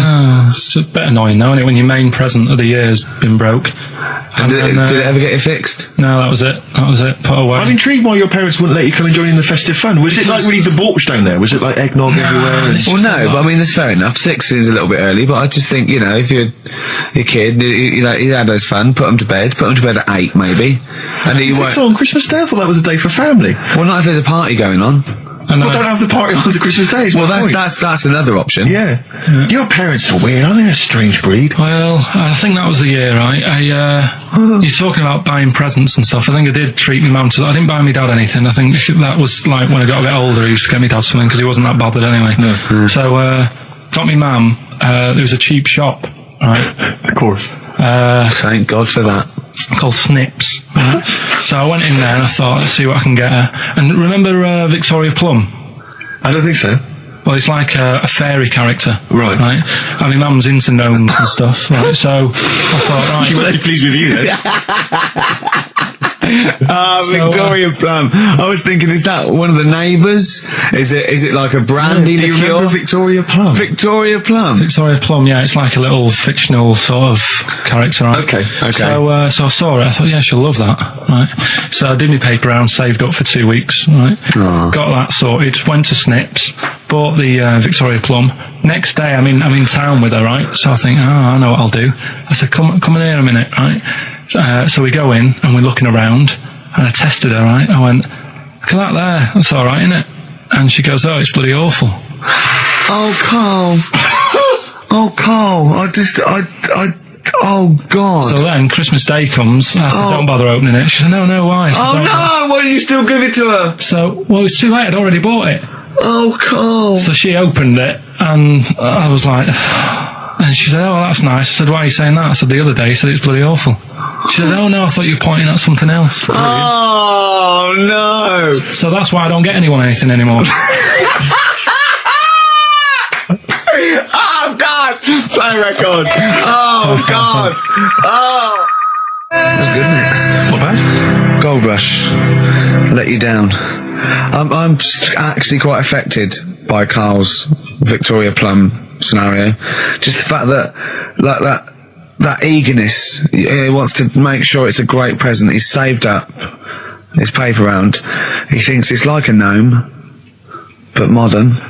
I'm worried that you're using it as an excuse now, and that's why you're not buying anyone any gifts, because you had your fingers burned once. I mean, you were 6, 7 years old. To be fair. No, you weren't. You were about 13, weren't you, if you're doing your paper round? Yeah, I must have been, 11 or 12 then. All right. Yeah, so I'd saved up. Oh, no, I'm not using it as a thing. It's just that. What did you get your mum this year? I've sent them some money so they can get a passport. So they can get a passport? Where are they? Are they trapped somewhere? Well, they're in a holding bay somewhere in Dover. Yeah, I got a friend who's a truck driver who's going to sneak them across. What do you mean? So they can buy a passport. What do they do? Sell it when they were a bit down in their luck? No, they haven't got that much money, right? They've never been abroad, and the mate said they might take them next year, and they said, oh, we haven't got a passport. So You haven't got to buy a passport, have you? Isn't that your God-given right as an Englishman? No, you've got to pay for them. They're 30 quid each, so you better add do, otherwise they're conning me. Right. So you sent them 60 You don't quid? get born with a passport. Of course You sent them 60 quid in an envelope, have you? Well, check. Right. I love that. He'll be watching telly and France will come on and he'll go, oh, what do you think of that? She goes, it looks bloody awful. Yeah, Don't open it. no. Don't open it. Don't open it. So you've not paid for a holiday for them? No, I've just sorted out. Well, it's a better prize, isn't it? Because they can't go anywhere without it. Well, the passport keeps on giving. Yeah. So, 10 years. That is, yeah. So, but no, I never used to. I mean, I can't think of other things. I used to get me dad once I started getting him stuff. It used to be a dressing gown, and then. But as an extra surprise, he used to put like a cigar in the pocket, so he'd think that was it. Yeah. Then he'd put it on and put his hand in the pocket. Right. And then he just hit you because he thought you'd nicked it. Oh dear. So you bought him a jacket with a cigar? That's quite thoughtful. Did you sneak a cigar once on Christmas? Yeah. Well, that's when they used to have like the big do's, like I say. You know, they were known for it. Like the whole estate used to know that. You know, we were having a party. Yeah. So they'd all come round. So they'd all come round and just have food and drink and that. I cannot imagine how unpleasant that must have been. Awful. And you locked in your bedroom with a broken train set. Yeah, and looking at Victoria Plum, whatever that was. In the bin. Oh, in the bin, yeah. And hear a mum saying, and he got me this. Isn't this piece shit? of rubbish. You could hear him just throwing it against the wall and laughing. And all the neighbours laughing. And you'd come down just be in pieces with loads of spit on it. Just loads of gob on it. And all the Polaroids of them just like laughing at and pointing. stamping on it. All right. Flooding back. But no, I used to get up in the morning and then like they'd still sort of all be there asleep on the floor and on the sofa. Oh, that's awful. Oh, that's terrible. Christmas is surely the one day a year which is a family thing. It's for the kids. They're the ones No, but that was Boxing Day. Well, I know. that's all right. It's over. Yeah. Back on the bike. All right. Who's going to pay for this? What, me? Yes, Carl. You're doing 2 rounds today. Yeah, what's your paper round supporting the entire family? Yeah. No, so I used to get up and like go downstairs and they'd be asleep, so I'd be mooching about trying to find like another present that's still working. I love the idea that these people from the estate had like squashed his presents. So I found a cigar that had been sort of lit up and then put out, so I thought, I'll have a go at that. I went outside and had a go, and that's the last time I smoked. Right. So I tried it, I thought, I don't like that. I love the fact that he does everything once. Yeah. In his life, it's a line of, I've done everything once, I don't need to do it again. Oh, dear. You know, I've said in the past to you, Rick, that my grandparents, so I love them dearly, but it's like for the last 30 years, they've been waiting to die. I know, It's like they just sort of, it's like, you know, the novelty wore off of like... Life in the 50s. Yeah, they got kind of bored of it. Life, in the 40s, it was brilliant. All sat around the old Joannas, the Bonds singing. They loved that. The 50s, you know, that was great as well, because that was the post-war years. It was, you know, it was a bit tight in the pocket, but it was all right. Everyone pulled together. Then the 60s came along, all the crazy music, the funny hair. Let's stay in bed. Exactly. They basically stayed in bed. And it was one Christmas when my grandmother said to my dad, what do you like for Christmas? What do you fancy for Christmas? And this must have been, I don't know, 20 years ago. She said, what do you fancy for Christmas, Ron? And he went, well, you know, I could do with a nice big kind of warm winter overcoat. She said, don't worry about that. Don't worry about that, because your father will be dead soon. It's what you can have his. Meaning my granddad. Well, to be honest with you, my father's still waiting. Which is good news. Good news for my grandfather. Less good news for my dad. He's freezing. He's freezing. He finds out, how is he today? He's fine. Okay. Oh, I'm freezing. It's such a weird mindset, that. I think that to me is what sums up people from that older generation, the 40s and 50s. And it seems to me that you've got that kind of mindset. It's like you were born in the 30s. And whenever you talk of your childhood, it's like you had like a baked potato to take to school. And a stick as a Christmas gift. Teenage Fan Club from the XFM Christmas album, and that's Christmas Eve. Their guitar sounds are just brilliant. They're just always so nice. All right, Carl, do you like that? Is that Teenage Fan Club? Yeah, they're good. Carl, I feel like you've never kind of enjoyed the wonder of Christmas. I can't ever get the sense, maybe except when you were very, very young, you know, that kind of bright-eyed, you know, thinking of Santa, you know, kind of landing on the roof and coming down the chimney and drinking the sherry or whatever. So I like the idea of it, right? Sure. The sort of, you know, I used to get a couple of annuals every year, you know. Yeah. And I was allowed to open one on Christmas Eve. Oh, that's brilliant. So they could throw it on the fire. I think quick skim through, do the work. Yeah. I think so. That's a light of a cigar off the cooker. Oh. Well, anyway, listen, a good friend of ours, Ross Noble, a comedian, brilliant. He gave me this picture, Carl, which he's got from a magazine. He loves you. I think this. I'm just losing it then. Obviously, it's not going to mean much to the listener. Oh, this is but it is currently available. I think it's in the current edition of Bizarre magazine, so you might want to buy that. It's not horrible, though, is it? There's a certain grotesqueness about it. Oh, it's a deformed person, isn't it? Well, to a degree, but I think what it's going to do for Carl is give him, I think for you and I, Rick, we're going to see his face light up, lighten up, like opening a wonderful Christmas gift. Oh, you know what? I think I've seen this. Is this the one with the kid with the big head? I'll be honest with you, Carl, it is. Have you seen it already? Yeah. Let me just show it to you again so you can I haven't seen it. It's like... Yeah. We shouldn't be laughing at that. No, but that is like the kid who I went to school with. That is the same. That can't be the same. So do you recognise him? Seriously, that is the same thing he had. I have to say, it does look like it's been computer generated. It's so odd. Yeah. But look at the child's face. I know. Look at his reaction. Don't take another photo of me. I'm not sure this is right. No, well, the thing is, right, you were just saying about what are you, about Christmas. That's the funny thing, right? Because in our house, there's no one who's religious, right? No. My dad got annoyed when I went to church that day. He was like, what are you doing that for? Of course. I went to see a gig in Liverpool. Remember the band The Christians? Yeah. He thought I'd join some club. Yeah. I said, I've been to see The Christians. He was saying to me, man, what's he doing going out with them? Yeah. And then the other thing is, because I'm not christened or anything, my mum used to say to me, don't tell anyone that, because there's witches and stuff.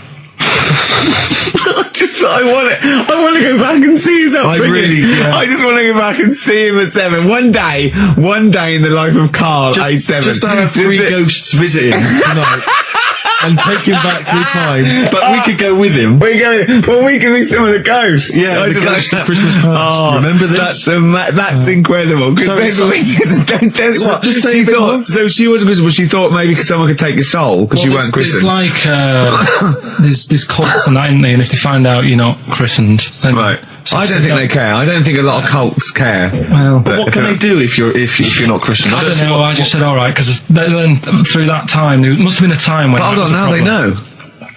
Yeah, but I'm older now, so I'm all right. She used to worry about me playing out on the street. Oh, she was worried about when you were naive and stupid and easily led. Well, yeah. No, good point. No, you're right now, yeah. So, yeah, good. Rockbusters. Rockbusters. Well, tell the prizes, Steve. Yeah, we have Christmas gifts. This is Christmas gifts. I don't know if you'll receive them in time to actually pass them off as gifts. I wonder if I can tell that Ross Noble story that he told us. I don't know. We'll have to discuss that when the record's playing. Okay. All right. Okay, so you heard a track from it just then. This is the XFM Christmas album. I think that's been knocking around here in the office for years, hasn't it, Karl? Or is it new this year? It was brought out about 2 years ago, but Christmas songs are Christmas songs. Yeah, it's not bad. There's Scott bands on there, like the Dandy Warhols, the Webb Brothers are on there, Drugstore, Bell and Sebastian, Flaming Lips, all sorts. So we've got that to give away. We've also got this Smashing Pumpkins compilation, which we've seen, again, that seems to be knocking around for weeks. Another one of those 50 years of the greatest hit singles. I don't know, Culture Club's on there, Queen, obviously. I've just seen the cult film. Yeah, the cult film will come back to you shortly. This, I think, is one of the most exciting gifts. If you have a video player and you want to get trim, then surely Big Brother 3 champion Kate Lawler and her cardio combat video, in which I think she uses kind of, I don't know, military kickboxing training to get you trim and taut, looking as good as her, then you can get that as well. We've also got a exclusive 7-inch single from the White Stripes, a kind of Christmas single. Is that from them? Yeah. That must be quite rare. That's probably the only thing. That is worth something. And the current Badly Drawn Boy album, Have You Fed the Fish, which I think is slightly mediocre. They've gone up, actually. I think that the level of prices there has gone up. Not a bad selection, but here is the big movie. And actually, I have to say, this is not a bad one. It's not. Again, it's not terrible at all. It could be worse. It's James Caan in the original Rollerball, not the disastrous remake that came out recently, but the DVD version of Rollerball. So that's there as well. So something fairly interesting. That's worth winning. Right, come on then. Let's do Rockbuster. Well, will we play a song to give people time to get a pen and paper and that? Yeah. So we're doing it next. Yeah. Vines was Jackson on XFM 104.9. Ricky Gervais with me, Steve Merchant, and Karl Pilkington, the man of the moment, with his Rockbusters coming your way with all those great prizes. Yeah. Right, we're doing it now? Yes, sir. I noticed Heat magazine sort of put a bit of a spanner in the works. Why? Because they were saying, maybe it'll be a Christmas edition of Rockbusters. And I'd already sorted them out. I wouldn't worry, Karl. Well, what I've done, I've cleverly tweaked them to make them Christmassy. So the Christmas bit in it has got nothing to do with it whatsoever, but I just thought... So you mean the clues have a Christmas element? Well, yeah. But it's nothing to do with the answer. It's nothing to do with the answer. Right. So why don't you just ask the normal ones and I'll ring a bell. I'll shake some bells. Well, it's the equivalent of that, but in sort of speech. Right. Brilliant. So the first one... there's a load of letters there asking for advice. Put them on Claire's desk. And have a good Christmas.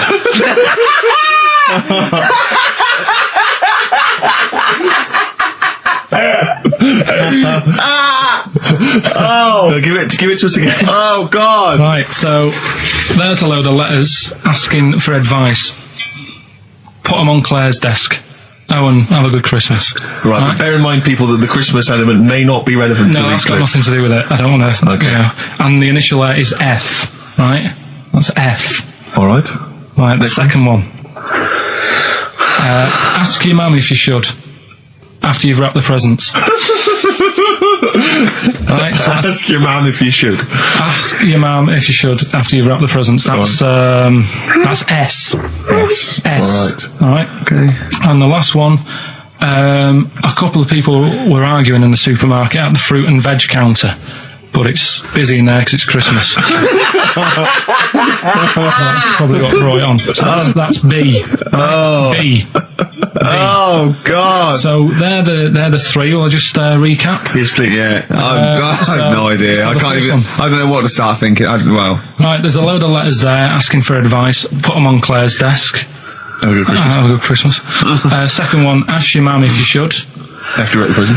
S. And the last one, a couple of people were arguing in the supermarket at the fruit and veg counter. But it's busy in there because it's Christmas. Busy because it's Christmas. That's a B. So they're the three things. It's email only, this one. Please remember that. ricky.gervais@xfm.co.uk. ricky.gervais@xfm.co.uk. Yeah. Brilliant. Carl looks happy with them. He looks really happy with them. Rightly so. They're cracking. They're good. Yeah, they're good. Pleased with So, those. All right. Is there going to be more Rockbusters in the new year? We're not sure.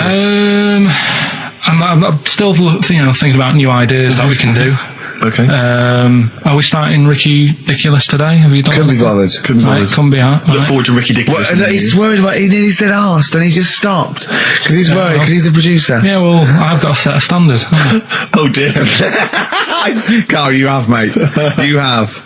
So that's that. We've still got to come. I'll tell you what. Why don't we have a lovely tune? Yeah. Right, you make the tea. We're opening these biscuits from Alexandra. Yeah. We'll be enjoying that. Right, maybe segue so we can have a nice little, rest. I don't want to talk through it; it'd be rude.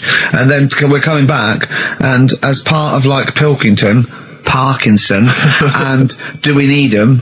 Do we need them? Yeah. Carl has interviewed an expert on jellyfish. Brilliant. So we've got that. Plus, of course, we've got a two-part Educating Ricky. You've got Educating Ricky still to come. With a Christmas theme or not? And we've still got things like the Pogues, John Lennon, Joni Mitchell, just David Bowie. Are you suggesting there's going to be some great music and some fun chat? And some fun chat? Lovely. Let's do a classic. Let's do a big stomp in one of the best Christmas songs of all time, shall we? What are you thinking? Fairy Tale in New York. Excellent. Fairy Tale in New York. Oh, it's always amazing. Pogues featuring Christian McCall on XFM 104.9, the Christmas edition. Indeed. David Bowie, Everyone Says Hi. It's quite a melancholy feeling about today's show, isn't it, that Christmas? I think there's often... Carl with his Victoria Plum. I want to see a Victoria Plum. I want to know what it is. Does it look like a little gnome? It's a woman gnome. A female gnome? Yeah. A little gnome. Did your mum collect gnomes? She likes anything gnomes. She likes fairies. She likes Indians. She collects all that stuff, and it doesn't matter what it is. What do you mean? Like a proper Indian with all the headgear on. Oh, Native American. She likes anything with them on. Like, it can be a fridge magnet. It can be just anything. A lot of Native American wisdom is around the fridge magnet because they think it has special powers of adhesion. Yeah. Yeah, you read some of their writings, the great works. Snowbird from Mark Heights are part of his covers album. He's so happy that the XFM listeners understand his stupid clues, and he knows it annoys me. We've got some right answers. We'll be giving out the answers just quickly, just in case someone sort of missed one of them. I'll just quickly do them. Yeah, go on. First one, there's a load of letters. There's a load of letters there asking for advice. Put them on Claire's desk. Oh, a Merry Christmas. Ask your mum if you should. Oh, a Merry Christmas. And a couple of people were arguing in the supermarket. It was Christmas, that's why. Counter, and that's B. Okay, we'll give those answers out shortly. Yeah. I just have to show you something, Rick, before we move on. I know we've got another Educating Ricky, but someone just sent this in. Yeah. They've been looking on eBay for Victoria Plum. You're joking? Come here and see the photograph. Oh, God, that's fantastic. Oh, yeah. That's it. Oh, God, he got that for his mum. It's the worst piece of tat I've ever seen. Carl! Carl. Imagine how... Oh, gutted. Oh, imagine how... Look, think of him now, right? There it is. That's the worst thing I've ever seen. I'll tell you, it looks like a Diddy man gone wrong. It looks like a Diddy man prostitute.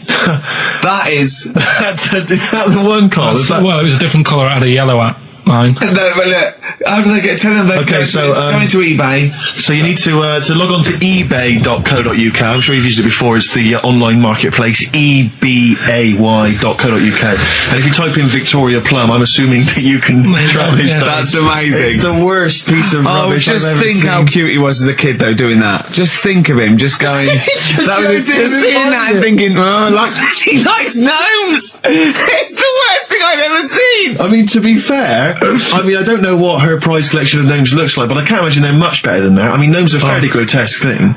But certainly your mum's taste and discretion is... Did you have those houses on your estate? You'd go in there and it was just loads of those dolls still in their packaging all around the room. And sort of like one of those homes that keeps the sort of packaging on the 3-piece suite. Why don't you buy another one for her for Christmas? Yeah. It's $3.99. It looks, but that's £2.49 because that was $3.99. Well, oh, buy it, Carl. No, 'cause I've sorted out her passport this year anyway. I'll get her that next year. Right, so listen, right? Okay. John Lennon. Happy Christmas, war's over and all that. Indeed. Yeah. Brilliant tune. Great tune. And well, I've had a great time. Merry Christmas, everybody. I hope we haven't offended you by some of Carl's rantings. Just think of what he's gone through in his life. That Victoria Plum incident. Carl, I've got a little gift for you here before we go. Oh, you're joking. I haven't got you anything. Well, no, I don't. You haven't got your girlfriend anything. I wasn't expecting much. It's not exciting, but it's worth taking. In fact, why don't you just re-gift that straight away? It's alright, cheers for that. It hasn't even looked at it. Champagne. That's not the champagne we got free from the BBC, is it? It's not actually, no, Rick, because that is far too good for the likes of Carl. Oh, right. And I wasn't going to give it to me. You wouldn't appreciate it. That's just sparkling wine. Oh, brilliant. Oh, I love that. Yeah, he doesn't know the difference. I'm seeing Carl on Christmas Day because he's around Christmas Day in London, so I'll get a little gift then, Carl. Right. That'd be good, wouldn't it? It'd be a nice little... Okay, answers. We must give the answers. You would have to go to bed at 6, though, so we can play. Right, here's the last clues of the year. You had... there's a load of letters there asking for advice. Put them on Claire's desk. Go on, was no idea. F. That was for foreigner. For Rayner. I don't know what you mean. Claire Rayner. She took advice. She gave people advice. So that's a foreigner. That is shit. Right. I'm sorry. That might be Christmas. That is absolute garbage. A lot of people got the right answer. I know. Well, that annoys me even more. The second one, ask your mum. Foreigner. Yeah. Foreigner. Second one, ask your mum if you should. That was S. That was Shalimar. Shalimar. Right? No, bizarrely. What was the clue there? Ask your mum if you should. No, we got a lot of people saying Smashing Pumpkins as the answer to that. But I don't know who's saying that to their mum. Smashing Pumpkins. Merry Christmas, Mum. Smashing Thanks very much. Nice bollocks. Yeah, exactly. Oh, that's great. That's great. Right. Smashing Pumpkins. Your dad bought for me for Christmas. Yeah. And the last one. Lovely plums. What, my Victorians? Oh, God. Right, we've got to wrap it up. Come on, then. A couple of people were arguing in the supermarket at the fruit and veg counter. That was B. That was banana drama. They were like having an argument. What do you mean banana drama? No, wait. What group is banana drama? What group is banana drama? So you're a fool. You're a twat. Well, you say that, but you accuse Carl of that. You're also accusing lots of the listeners, including the winner, Nicola Rogers of London, and she wins those great prizes, and she got them bang on. So banana drama. So can we finish there now? Yeah. What do you mean? What do you mean? Can we finish there now? Just play the ads and go. What? No, what are you talking about? We're going to play Jerry River all day. Play that then. Goodness me, Carl, look at you. We haven't got time. Merry Christmas, Carl. Merry Christmas, Carl. Enjoy the show. Let's give him a little kiss. Oh, a little kiss. Oh, no, with tongues. It's Christmas. No, don't. Stop messing about. Get off! The featured film's not bad, I have to say, actually. You've excelled yourself there. Again, it's just one of those things where I think, what kind of XFM listener would want this particular goodie bag? I know before Christmas, Carl, you explained that the reason we were Carl's giving away... He's disgusted, because he just said, I do a lot of work to get these prizes. And I went, no, you didn't. I saw you. He went over to a drawer and went, I'll give that one, and that one. That's what work you put in. You nicked some... There's about 12 Jerry Halliwell videos, one of which we're giving away. It's Rick, like, you've given it away. Oh, no. Yeah, if you'd like Jerry Halliwell's Body Yoga DVD, then, that's one of the treats you can win. But it does... if you remember, before Christmas, he said that he was giving away a kind of bumper pack of gifts that you might want to wrap up and give to various people. One for Uncle, one for Auntie. But obviously Christmas has passed, so I don't know really what your excuse is this time. You eat a lot over Christmas, don't you? Get a bit fat. Fair point. Yeah. So, Jerry Body Yoga is one of them. The recent series of Wiedersehen Pet. Yeah. Could you give me that reaction again? Well, no, just give me that reaction again. No, yeah, brilliant. And actually, I have to say, this isn't bad at all. This is the very best of the Stone Roses CD. Well, you can't knock that. You can't knock that. I'll tell you what, we should play Elephant Stone at some point. Yeah, we'll have that. Go on. Madness. I think this is actually tunes from them and not from the musical, although it is tied into the musical. He went to see that musical. Really? Yeah, on New Year's. It's like on New Year's Day. There's nothing to do. Sure. So you're going to see some people doing madness songs. I took Suzanne out for a walk, right? Yeah. Went round Covent Garden. Right. Past the place where it was on. The stage door was open, you snuck in. Well, I said Madness are all right. And because when you think about it, Madness songs are quite sort of musical anyway, aren't they? So you can't... They're quite musical. Do you know what I mean? They sort He of... means they're like a musical, like a musical. Knees Up Mother Brown. I thought it was all right, enjoyed it. Blur the musical would be good, wouldn't it? Blur the musical would be excellent. Yeah, little Cockney so Sparrow. what, you bought tickets there and then and just went in? No. They're not selling, are they? It was fairly quiet because we only paid the lower price and we got upgraded for free. Nice. So You enjoyed it, though, did you? I'd loved it. And would anyone like to come on stage with us? Yeah. The little bald fella. Yeah, go on, I'll give it a go. And what home are you from? Where are you? What are you doing tomorrow? Well, I'm going. No, you're coming here tomorrow. Come here tomorrow. Is he not doing well? That's a disappointment. I don't know. I mean, it was New Year's Day, so maybe that's why it was quiet. Okay, well, if anyone hasn't seen this or didn't receive it for As Bono Christmas... said, all is quiet on New Year's Day, Carl. Also, we've got to give away Minority Report by I like that. Steven I enjoyed Spielberg that. with Tom Cruise, which is on VHS. It's a good rip-roaring sort of film. It's not bad. That's probably the best thing we're giving away, but as I say, we can always leave some out if you don't I'm want... arresting you for the future murder of Sarah Marks. Brilliant. That's the sort of excitement and drama you'll be getting in it. It's not brand Little new. taster there. I got that off Paul Anderson. He said here's something to watch over Christmas. So you've actually watched this already? Yeah. All right. I've rewound it. That's probably added to it, though, isn't it? It's touched by the great man himself, Karl Pilkington. And it's all right, I'd say. It's worth a watch. Can I just ask Carl how he got on over Christmas? Because the last time I spoke to him, you hadn't bought a present for your girlfriend. I have to say, I was on tenterhooks all Christmas. Well, you changed it. After that show, I felt bad, even though I shouldn't have done, because... Because you hadn't bought your girlfriend a Christmas present? Yeah, but present. I said to you, I booked a table at a hotel in Covent Garden, had Christmas dinner there, which was nice, right? It's good food and everything. Didn't feel like enough to me. Well, then I went out and treated some stuff, and then... No. A couple of days before Christmas, he went, I took Suzanne to that hotel we're going to go to for Christmas dinner. We had tea and cakes. And I went, oh, you treated her? He went, no, she paid for it, but I was just showing her what it was going to be like. That was her extra treat. She paid for it. I love that. Brilliant. Yeah. Well, it was a dear. It was like 150 quid for a meal for two, which is pretty dear. So I'm not going to buy her cakes as well. All right, love, have anything you want. You pay for your own pudding, I'm not mental. Yeah.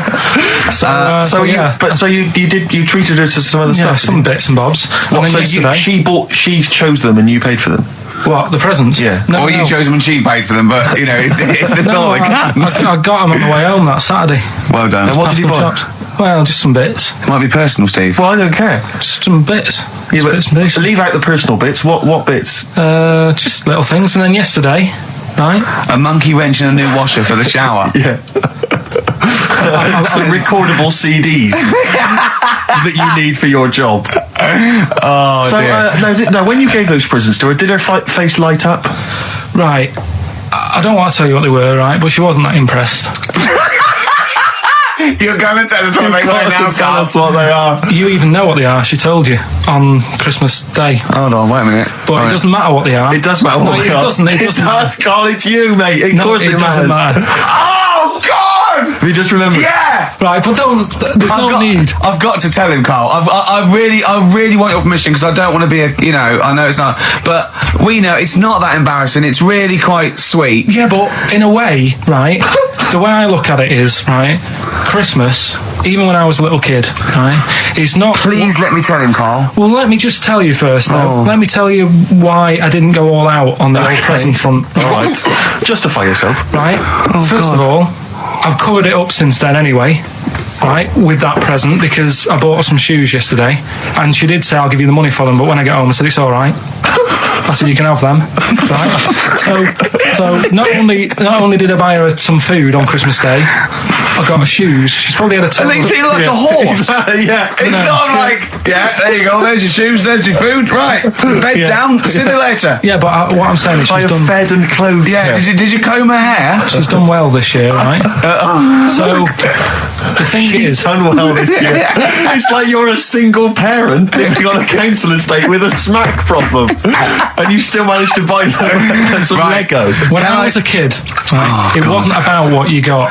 I remember one year when I was about 8, right? Oh, it's going to make me cry, isn't it, this? No, it's not. I'm just saying the way it is, right? I woke up at about 4 a.m. and I was like, oh, what have I got? And I couldn't sleep. I was that on edge. It's the excitement of Christmas, isn't it? It's like, oh, what's wrapped up? I need to know. Sure. And it's the fact that people are saying, no, you won't know until tomorrow. Yes, sure. That annoys you and winds you up. Okay. So I got up at 4 a.m, opened my presents, and then went, right, I know now, went back to bed, had a great sleep. Yes. Right? So it's nothing to do with the excitement of what you get, it's the excitement of not knowing what you've got. And then what happened when you got up to go down with the presents? What you're saying to me is that you could wrap up a brick because the thrill of Christmas is in hoping and being excited about what it is, not the actual gift itself. Yeah. Is that what you did? Did you get a brick? No, let me tell you now what he got. He got her a present, right? And she said, she came. I said, yeah, he got me. It was an industrial-sized packet of condoms. It was a joke gift. No, it wasn't a joke. It wasn't even a joke. I went home that Saturday after the year, past Boots, thought, might have something in here. They were on, like, some value. Right, you passed the Were they makeup. used? Right, but anyway. The makeup, you passed all the other... Past the makeup, stuff. past the lovely vanity cases, the foot spas. Exactly. Yeah. Oh, hold on. How much are these, love? For 100? Yeah. $4.99. Yeah. Do I get them reduced if I buy in bulk? So how many did you buy? What was it? I don't know, probably about 100. Right, okay. And is she allowed to use those with anyone? Did you wrap them? Could she just go out and have a wild time? Well, you don't need to wrap. They're already wrapped, aren't they? Oh. And then what did she say when she opened them? No, wait. Carl, what did she say? Right, play a record and we'll come back to this. You're worse than my father. That's genius. Made famous, of course, by Jimi Hendrix. Yeah. That's All Along the Watchtower, as originally done by Mr. Bob Dylan. On XFM 104.9. So, Carl, just take us through the moment where you gave this gift. Firstly, so you went into Boots, right? You thought, all right, 100 condoms, brilliant. Okay, did you wrap it up? I don't know if it was 100, probably 80. Right, okay, yeah. Right. You don't want to go mad, do you? Wrap them up. I'm just resting easy knowing that he's not trying to breed. Right? No. Yeah. So I got her them. I got her Grease on DVD because she's always watching that. Yeah. Right? Yeah. So just think of when her mum said, what did Carl get you? Some condoms and grease. I was going to say, I'm glad he said on DVD.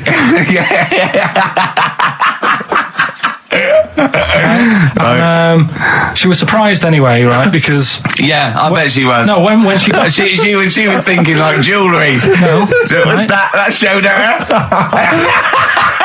That surprised you, hasn't it? All right. So hang on, wait a minute. You thought it was a holiday, didn't you? Yeah. Look at your face. You don't know me at all. So hang on. So did you give these on Christmas Day? Right, what happened is